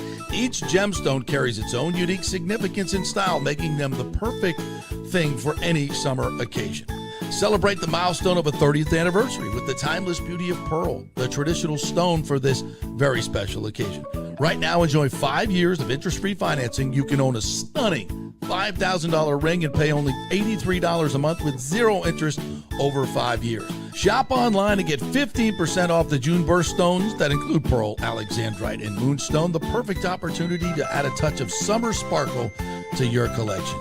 As always, make the summer unforgettable and visit the Gold and Diamond Source today, the only place to get that unforgettable engagement ring. Great folks over there. Tell them JP sent you. 3800 Omerton Road, always online at thegoldendiamondsource.com. JP here for the Jeeves Law Group and my man, Scott Jeeves. If you're going to hire an attorney, do you want some guy looking for a quick settlement and a quick buck, or do you want an attorney with some chops? Scott is a board-certified civil trial lawyer and a certified circuit court mediator. Been practicing in the Tampa Bay area for over 30 years. He is a peer-reviewed AV preeminent-rated civil trial lawyer. They just don't hand out those classifications. He's been the lead class action counsel on many complex consumer protection cases and has handled hundreds of serious personal injury cases. He's dedicated his career to protecting injured victims and is committed to vigorously representing you. We're local, we're trusted, and we get results. Personal injury and personal attention. Call for a free case evaluation. That's 888-9-JEEVES. That's 888-9-JEEVES. The Jeeves Law Group. Summer is coming. Do not get caught with your unit unprepared. Your AC unit, of course. The awesome folks at Third Generation Plumbing and AC have a special going on right now. You get a free 1-year maintenance package with any purchase of a new unit. They have special 60-month financing as well, so you don't need a huge chunk up front. Third Generation has an impeccable reputation built over 30 years of doing business. They do plumbing, AC, mechanical work, anything you need around the house. They are trusted folks. Go to the website and read the 5-star reviews. Deidre said, great company that always arrives timely. We have used them for our AC both in home and business and have been very happy. The staff is knowledgeable and professional. I would recommend Third Generation again and again.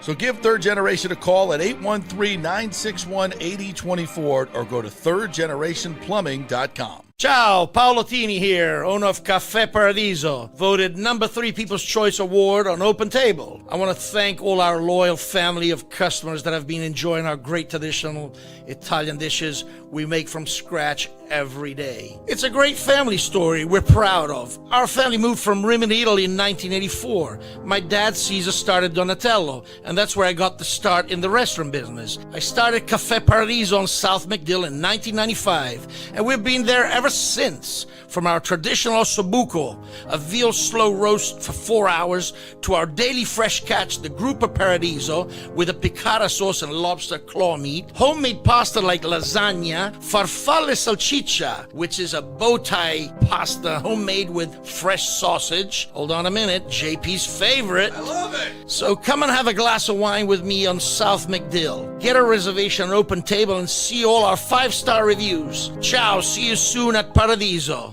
Let's go. Right now, back to the show on FanStream Sports. All right, welcome back to the JP Peterson Show. Here's we roll on this hump day, getting ready for golf this weekend. I'm playing a little simulator Pebble Beach tonight with the boys. Uh-oh. I have a little nice aged rum. Why don't you just go play the real thing? Yeah, it's a flight. It gets a little bit more expensive, time. You just show up at the simulator and play Pebble Beach, which, by the way, is pretty damn accurate and really fun. So you will never convince me that there's a decent simulator in this world. I thought that, and then I played. I think it depends on your simulator. There's some really good ones out there. Why don't we ask, is there anybody we know that knows a lot about this that might be able to weigh in on this? I don't know if he knows anything about simulators or not. Oh, I bet he does. It's the great John Gerber, PGA Pro. Thanks for the 3-0 matchups on Saturday, partner. That paid 4-0. 4-0. We 3-0 on Saturday. Sunday. Yeah, well, we are 1-0 on Sunday, so we needed that to kind of catch up a little bit because I haven't heard I haven't stopped hearing from Tim that on his winner this week. So hey, Keegan Bradley. Listen, two. We had the winner and he had the top 10, and I had the opposite. I had Russell Henley winning, and then we cashed the ticket on Keegan Bradley in the top 20. So hey, listen, anything that keeps him a little bit motivated, JP, I'm all for. Yeah, I agree. Yeah. Unfortunately, I don't place my own bets. I depend on Johnny for that, which has worked out well in the long run. I have to admit.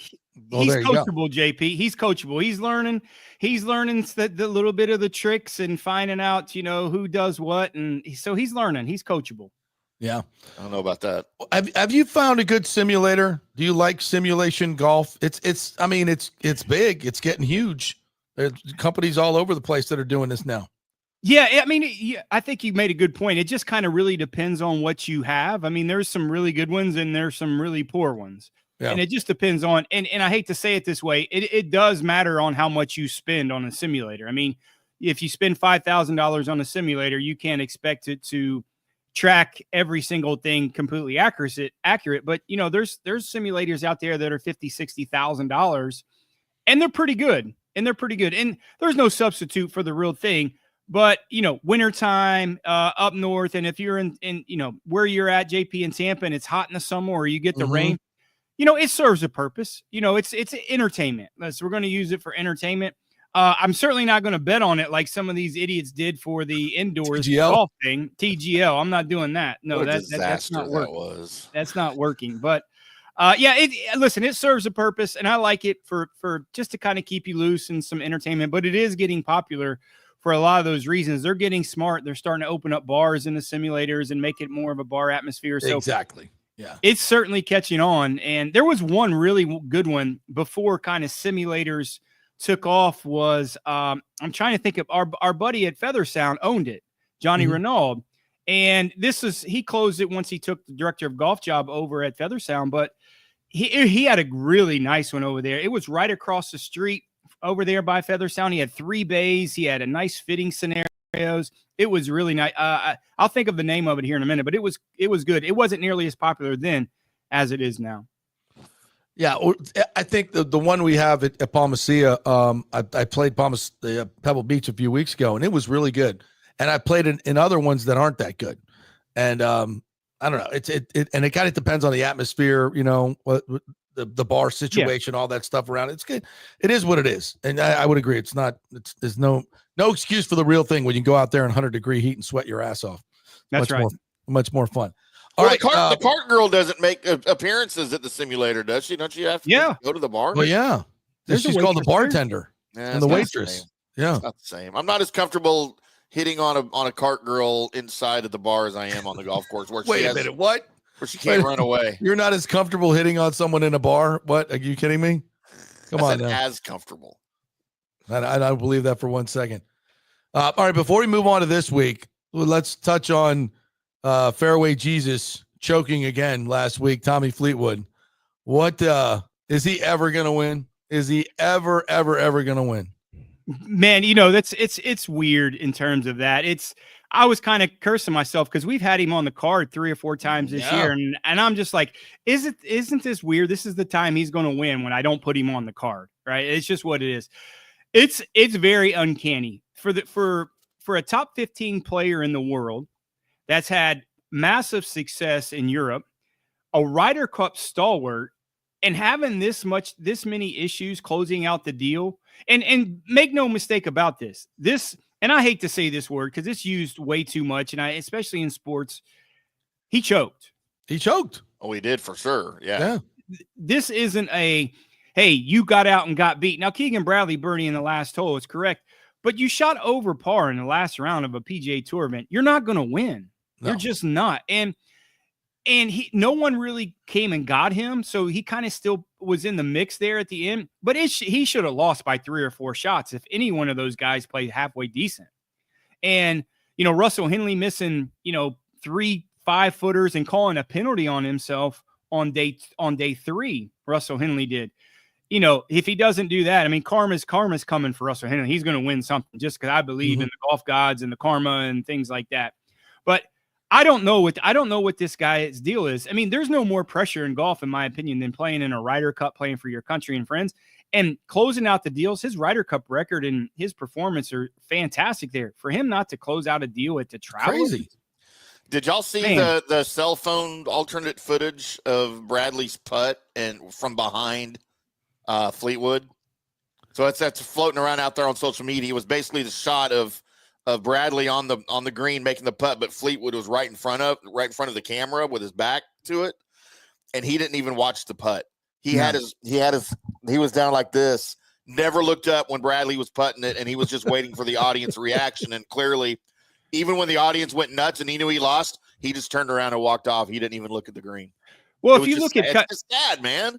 If you look at backwards a couple years ago when he got kind of snake bit by Nick Taylor making that 85-foot putt. I mean, even if Nick Taylor doesn't make it, they go into a playoff, and who's to say he's going to win in the playoff? Exactly. So, I don't know, man. It's just one of those weird things that it's in his mind right now for sure. And I don't know who he talks to. I don't know what he does. I think he's going to win, but he's going to win in a fashion like he always does. He's not going to go, if he goes out and shoots 2 under par in the last round, he wins by a few shots. Like, it's not close. Yeah. Mm-hmm. He's not a closer, and there's just certain guys aren't closers, but it's so weird because in the Ryder Cup, I mean, he's beating the pants off people.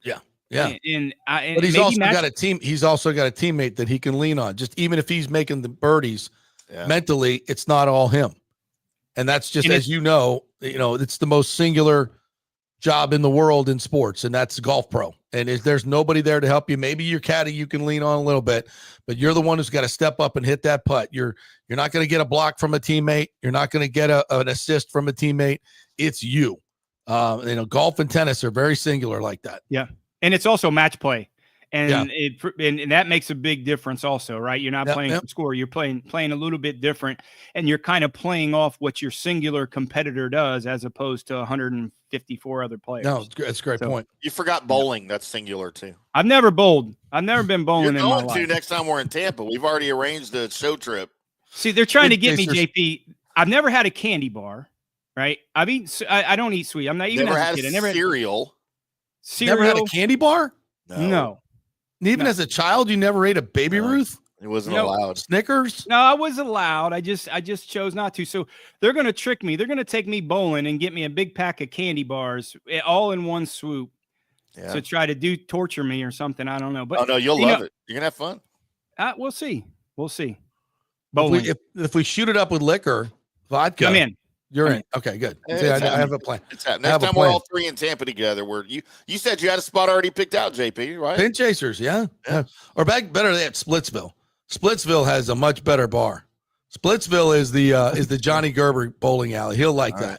I love my friend Guy Rebel owns that over there. It's a beautiful, great food, very upscale atmosphere. I just need chicks. I don't think Johnny can handle a Pin Chasers, to be quite often. It's just it's too far. That's coach seating. It's not first class. Yeah, he doesn't do that. He doesn't do coach. Well, back in my day when I was growing up, all the bowling houses, it was all smoking and it was all you walk in, and it just wasn't for me. I just didn't like it. I mean, I just didn't want to be around all. I grew up at a Don Carter's All-Star Lanes on Tuesday nights. My dad was bowling. It's great. That's America right there. America. Proves a lot. Tells me a lot. All right, what do we got this week? We got Rocket Classic.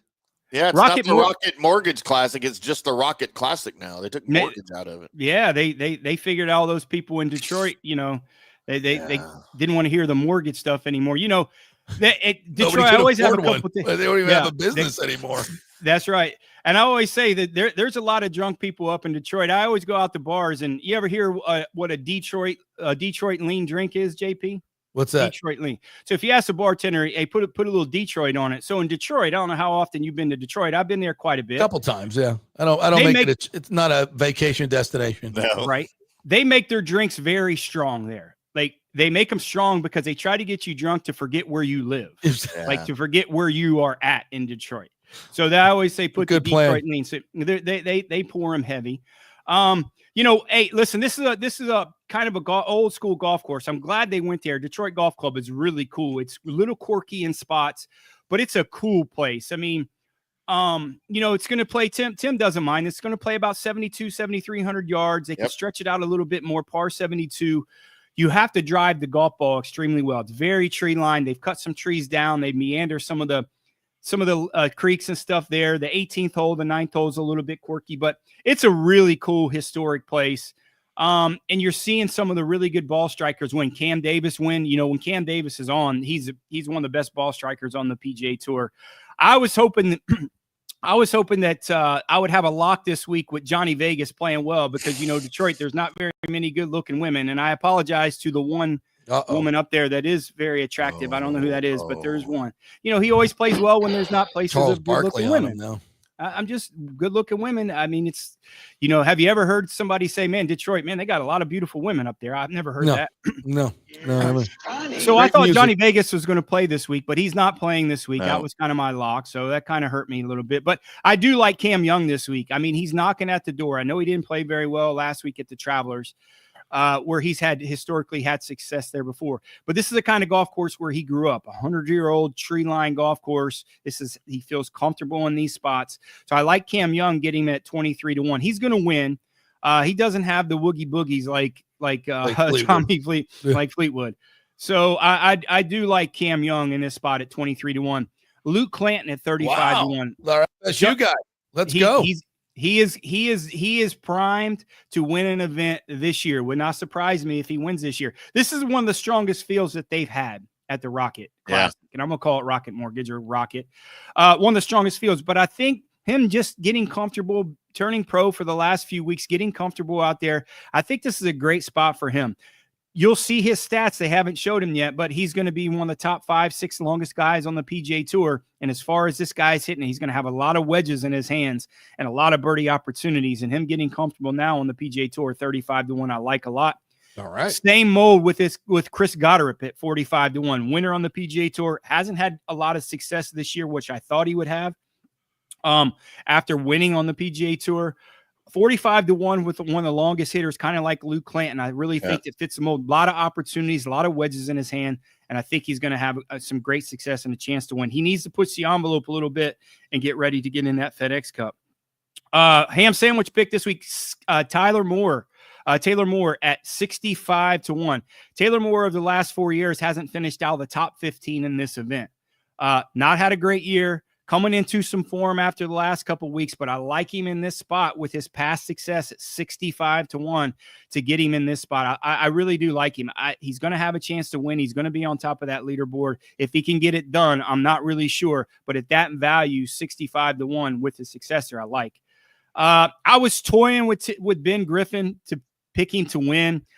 There was not a lot of value. He was one of the favorites at 18-1. So, that was a tough spot, but I like him in the top 10. Again, not going to make a lot of money, but plus 260 for Ben Griffin. You can cash a ticket on him to finish in that top 10. It's a hard task for somebody to win 3 times in a year on the PGA Tour, but this is a golf course that fits him. He hits it pretty straight. His added length is going to help him. So I think he's going to be able to comfortably be in that top 10. Maybe not win, maybe have a chance to win, but I just didn't like him. 3-time winner on the PGA is a rarity. So I put him in that top 10 spot. Alex Smalley at plus 550. Again, one of the longer hitters on the PGA Tour. Played solid this year. And with a field that it's not super star-studded, I think he's going to feel a little bit more comfortable. Wouldn't be surprised if he leads after the first couple days, kind of hangs around. And I think with his experience that he's had kind of up there at the lead at the beginning of the year, I think he's going to feel comfortable, maybe in that chance to win, but certainly be in that top 10. And 2 top 20s, Max Grazerman at plus 180 and Steven Yeager at plus 260. I put Steven Yeager in there because I want to see Tim get drunk tonight because he hasn't been drunk in a while, and that's kind of our deal. When he's on our card, he's got to drink out of the Yeager machine there in our studios in Dallas. Nice. So I'm looking forward to that. Well, I was drunk all day Saturday, so I wasn't on the air, though. Okay. But no, I do like him in this spot. He hasn't had a great year, but he's a grinder. And I think it's this time for Steven Yeager to kind of get in gear, get ready for those FedEx Cup and get some points. And Max Grazerman plus 180. Not a lot of money you can win on him, but again, one of the longer hitters on the PGA Tour. If you look at this, what we've had here, all these guys are pretty long hitters and a lot of opportunities and a lot of wedges in their hands that they're going to have on this golf course that's going to play firm. But I really think good drivers of the golf ball, guys who can hit it long with those wedges opportunities are going to have success this week. And don't forget, all of these signature events are done. Thank God we don't have any of that crap to deal with anymore. We've got just one major, and it's by far the weakest major that shouldn't be a major in golf with the British Open, g'day, mate. So all of these guys are focused on one thing right now. Same thing.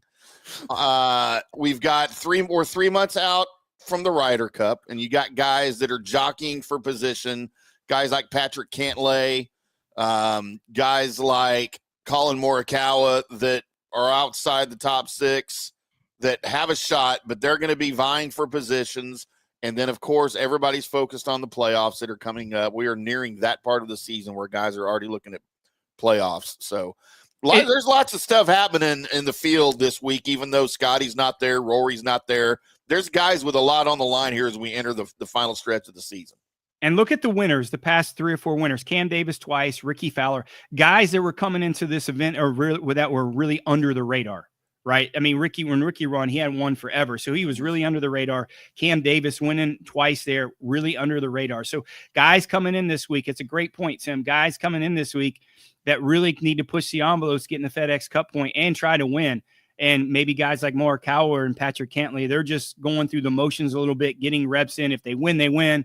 If they don't, they don't. Maybe a little bit momentum. But I think there's more pressure and more at stake for some of these guys like, the Cam Youngs and the Clantons and the Goddard's to go in a little bit under the radar. All right, Johnny, great stuff. Once again, 4-0 on the matchups last week. Great job. So if you're not playing, you're not winning. Get your picks, get your bets down with the picks and have some fun. Thanks, Johnny. Appreciate it. Appreciate it, guys. Have a good week. We'll see. We will see him on From the Rough today, 5 o'clock Central, 6 o'clock Eastern on FanStream Sports, and later wherever you get your podcasts. And your dartboard picks as well. Yes, you get to see all of those this week. It's nothing but Keegan fun. Bradley. All right, we got to take one more break before we get out of here, and then we'll come back and wrap things up. Quick break, back in 3. Stay with us. JP here for Riveters, the official sports bar and grill of the JP Peterson Show. We're located just south of Ray J and Steinbrenner Field, so it's a great pre- and post-game spot, and the happy hour is amazing. Monday through Friday, 3 to 7. Check out these specials. $3 Bud Light drafts, $4 domestic bottles, $5 wells, $6 premium wells, $6 cocktails like margaritas. That's unheard of. And the Riveters food is freshly made daily. No freezers. Happy hour food specials include $3.50 tacos and barbecue sliders. $6 you get edamame or chips with the beer cheese, which is amazing. $8 buffalo chicken dip, my favorite. The truffle fries, chili cheese fries, also $8 at happy hour. As well as other specials throughout the week, including Taco Tuesdays, you get $3 tacos, and Wing Wednesdays, 7 o'clock to 1 a.m. in the morning, you get our amazing wings, 5 for $5 and $5 wells and wines. That's a good Wednesday night. So if you're tired of the preppy, overpriced, generic sports bars, come see the amazing, friendly bartenders and staff at Riveters, where customer service really matters. Riveters, just south of where the Rays and Bucs play. We'll see you there. Going through a medical emergency without health care insurance can cause you to go into crippling debt. In most scenarios, people are forced to either break into their retirement funds or worse, they're forced to file for bankruptcy. The sad truth is that health care insurance is crucial in today's day and age. Look, I get it. Many of you think you're never going to get sick and health insurance is really expensive. Well, we can help you out with that. Depending on your income, we can find great plans at huge discounts. God forbid you get cancer, a car accident. It could literally ruin you financially for life. So make the call and find out. Even though the open enrollment period is over, you may have some qualifying life events that can help you get covered right away. It can be very complicated, a very intimidating process, but we can help. Go to our website and check out all the 5-star reviews about our helpful agents. Go to don'tgouncovered.com or call 800-669-1505. That's 800-669-1505. Spring means a time of renewal and Rays baseball, and the folks at Italiano Insurance want to welcome the Rays to Tampa and remind you it's time to renew those insurance policies with the now famous Italiano Insurance Checkup. Let the experienced and friendly agents shop your policy for the best price and coverage. Famous for saving me over $1,000 on our auto insurance last year and over $500 on our homeowners. Now that's a grand slam. Might as well get a double play by adding flood insurance and business insurance to your portfolio. Costs less than you think, and trust me, you do not want to risk your home or personal wealth. That's a big whiff. So step up to the plate and call 813-877-7799 and chat with the all-star agents at Italiano Insurance. 813-877-7799 or go to ItalianoInsurance.com. Go Rays! JP here for my friend Jason Fawcett, owner of On-Site Construction. They do residential and commercial renovations and new construction. As a leading home builder and general contractor, On-Site Construction prides itself on transforming homes through superior craftsmanship, dedication to client vision, and an unmatched commitment to quality and service. It's about building relationships. We take the time to understand our clients' needs, preferences, and budgets so that we can deliver a personalized experience tailored to their unique vision. From the initial designs to the final touches, we're there every step of the way, ensuring that the end result mirrors your vision. Here are some testimonials from happy customers. G. Gibson says, no hidden costs, very honest, reliable, creative, and communicates well. Reasonable and fair with their pricing, no hidden costs. C. Smith said, did not disappoint. I'm very happy with the work. This company really cares and will take care of it. So if you're just thinking about building or renovating, give us a call and let's see what's possible. 813-579-5789 or check out our website at onsiteconstructionfl.com. Let's go. Right now, back to the show on FanStream Sports. All right, welcome back to the JP Peterson Show, brought to you by Third Generation Plumbing.com. If you're looking for a plumber, AC, anything mechanical around, folks, to get it done for you. John Rodriguez is the big grand poobah over there. 3 generations they've been in this business. So if you have any issues with your AC during the summer, you need an emergency call. It's thirdgenerationplumbing.com. Just go to the website. They do AC, they do plumbing, they do it all. thirdgenerationplumbing.com. Great folks over there. All right. Update. My Florida State brethren over there. We talked about Tommy Castellanos, the quarterback, and his ignorant comments the other day about how Alabama doesn't have Nick Saban to come save him. They won't be able to stop me. I still can't. I don't have a problem. I don't have a problem with that. Like at all. You don't. No. I kind of like that. I mean, I'm not a fan of either team, but I mean, I kind of like your team went 2-10 last year. Okay. They're coming into your house. I like this. Just to get them all pissed off for the offseason, give them some bulletin board material. That's a smart thing to do. Look, I think Alabama's going to suck this year anyway. So I don't think they're going to be great, but there's no reason to do that. It doesn't show maturity. It doesn't show me you're a very smart guy. I'm not saying he's smart. I'm just saying I kind of like it. I just like it from a competition standpoint. I know. I've seen a lot of FSU fans like, well, at least we got some confidence in our quarterback. Last year, the guy was a walking corpse. I'm like, true. True. When walking is the key word. There was no running with that corpse. But, yeah. I think Tommy is definitely raises the bar. He can be effective. There's no question about it. But I just don't think there's a lot of positives to doing that. Anyway, Norvell's been out on the recruiting. Okay, go ahead. Norvell's been out on the recruiting trail, picked up a couple flips this week. Lawrence Timmons, 4-star corner. His daddy played for FSU back in the day. So that was a nice flip. They got 12 4-stars here in the class. So they are now up to number 10 overall by the Rivals rankings, including Xavier Tiller, a tight end, 6'5", 215, 4-star tight end from Fairburn, Georgia, rated as the number 4 tight end. They got number 16 wide receiver and Brandon Bennett from Plantation, American Heritage, great school. The number 7 quarterback, Jaden O'Neal, flipped him from Oklahoma.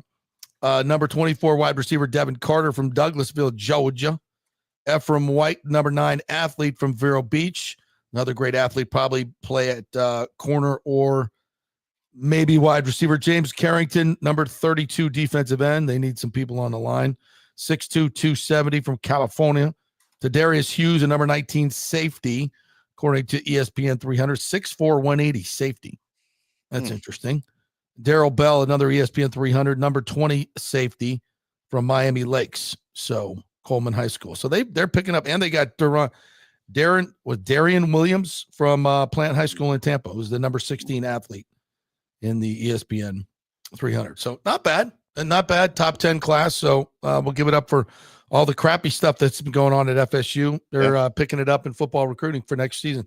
And that's the high school kids, obviously. It's not the transfer portal. So, and they got a number 1 pitcher out of Tennessee, Cade O'Leary, FSU baseball killing it in recruiting as well. And Caden Wechter, Doug Wechter's son, is a FSU commit. He's competing in for Team USA in an all-star event coming up down in South Florida, I think. So congrats to him, and looking forward to Caden Wechter being a Seminole.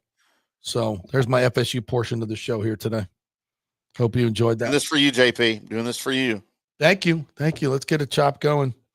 What else did we forget? Oh, by the way, I talked to Brian Hodgson this morning, the new USF head coach. Speaking of recruiting, he's he recruited 3 young under 19. They're on the under 19 Canadian team. Really good young players, and I guess they're competing in a tournament over in Switzerland. So he's heading over there to watch his recruits play. He's done a hell of a job. I saw USF was in the top 25 in high school recruiting for next year. Wow. And this is Brian Hodgson. That's his thing. He is a great recruiter. He's done a great job in his career for some of the bigger programs. So he's working it already at USF. He's got a golf tournament coming up August 25th to support the program. So hopefully going to be able to MC that. And he's going to join us on the show coming up when he gets back from Switzerland. So Brian Hodgson, the new USF basketball coach, looking forward to working with him and promoting the program there. All right, a bunch of other stuff we can get to tomorrow. We've got business to take care of here today. So I'll be headed out talking to some more people about the Rays sale, possible sale. So we'll bring that back to you tomorrow. With awesome. Some fun and frivolity with that. Thanks to Evan Closky for joining us as well. We'll retweet all those picks for you so you can make some money. Great job, Timmy. We will see you tomorrow. Go Rays.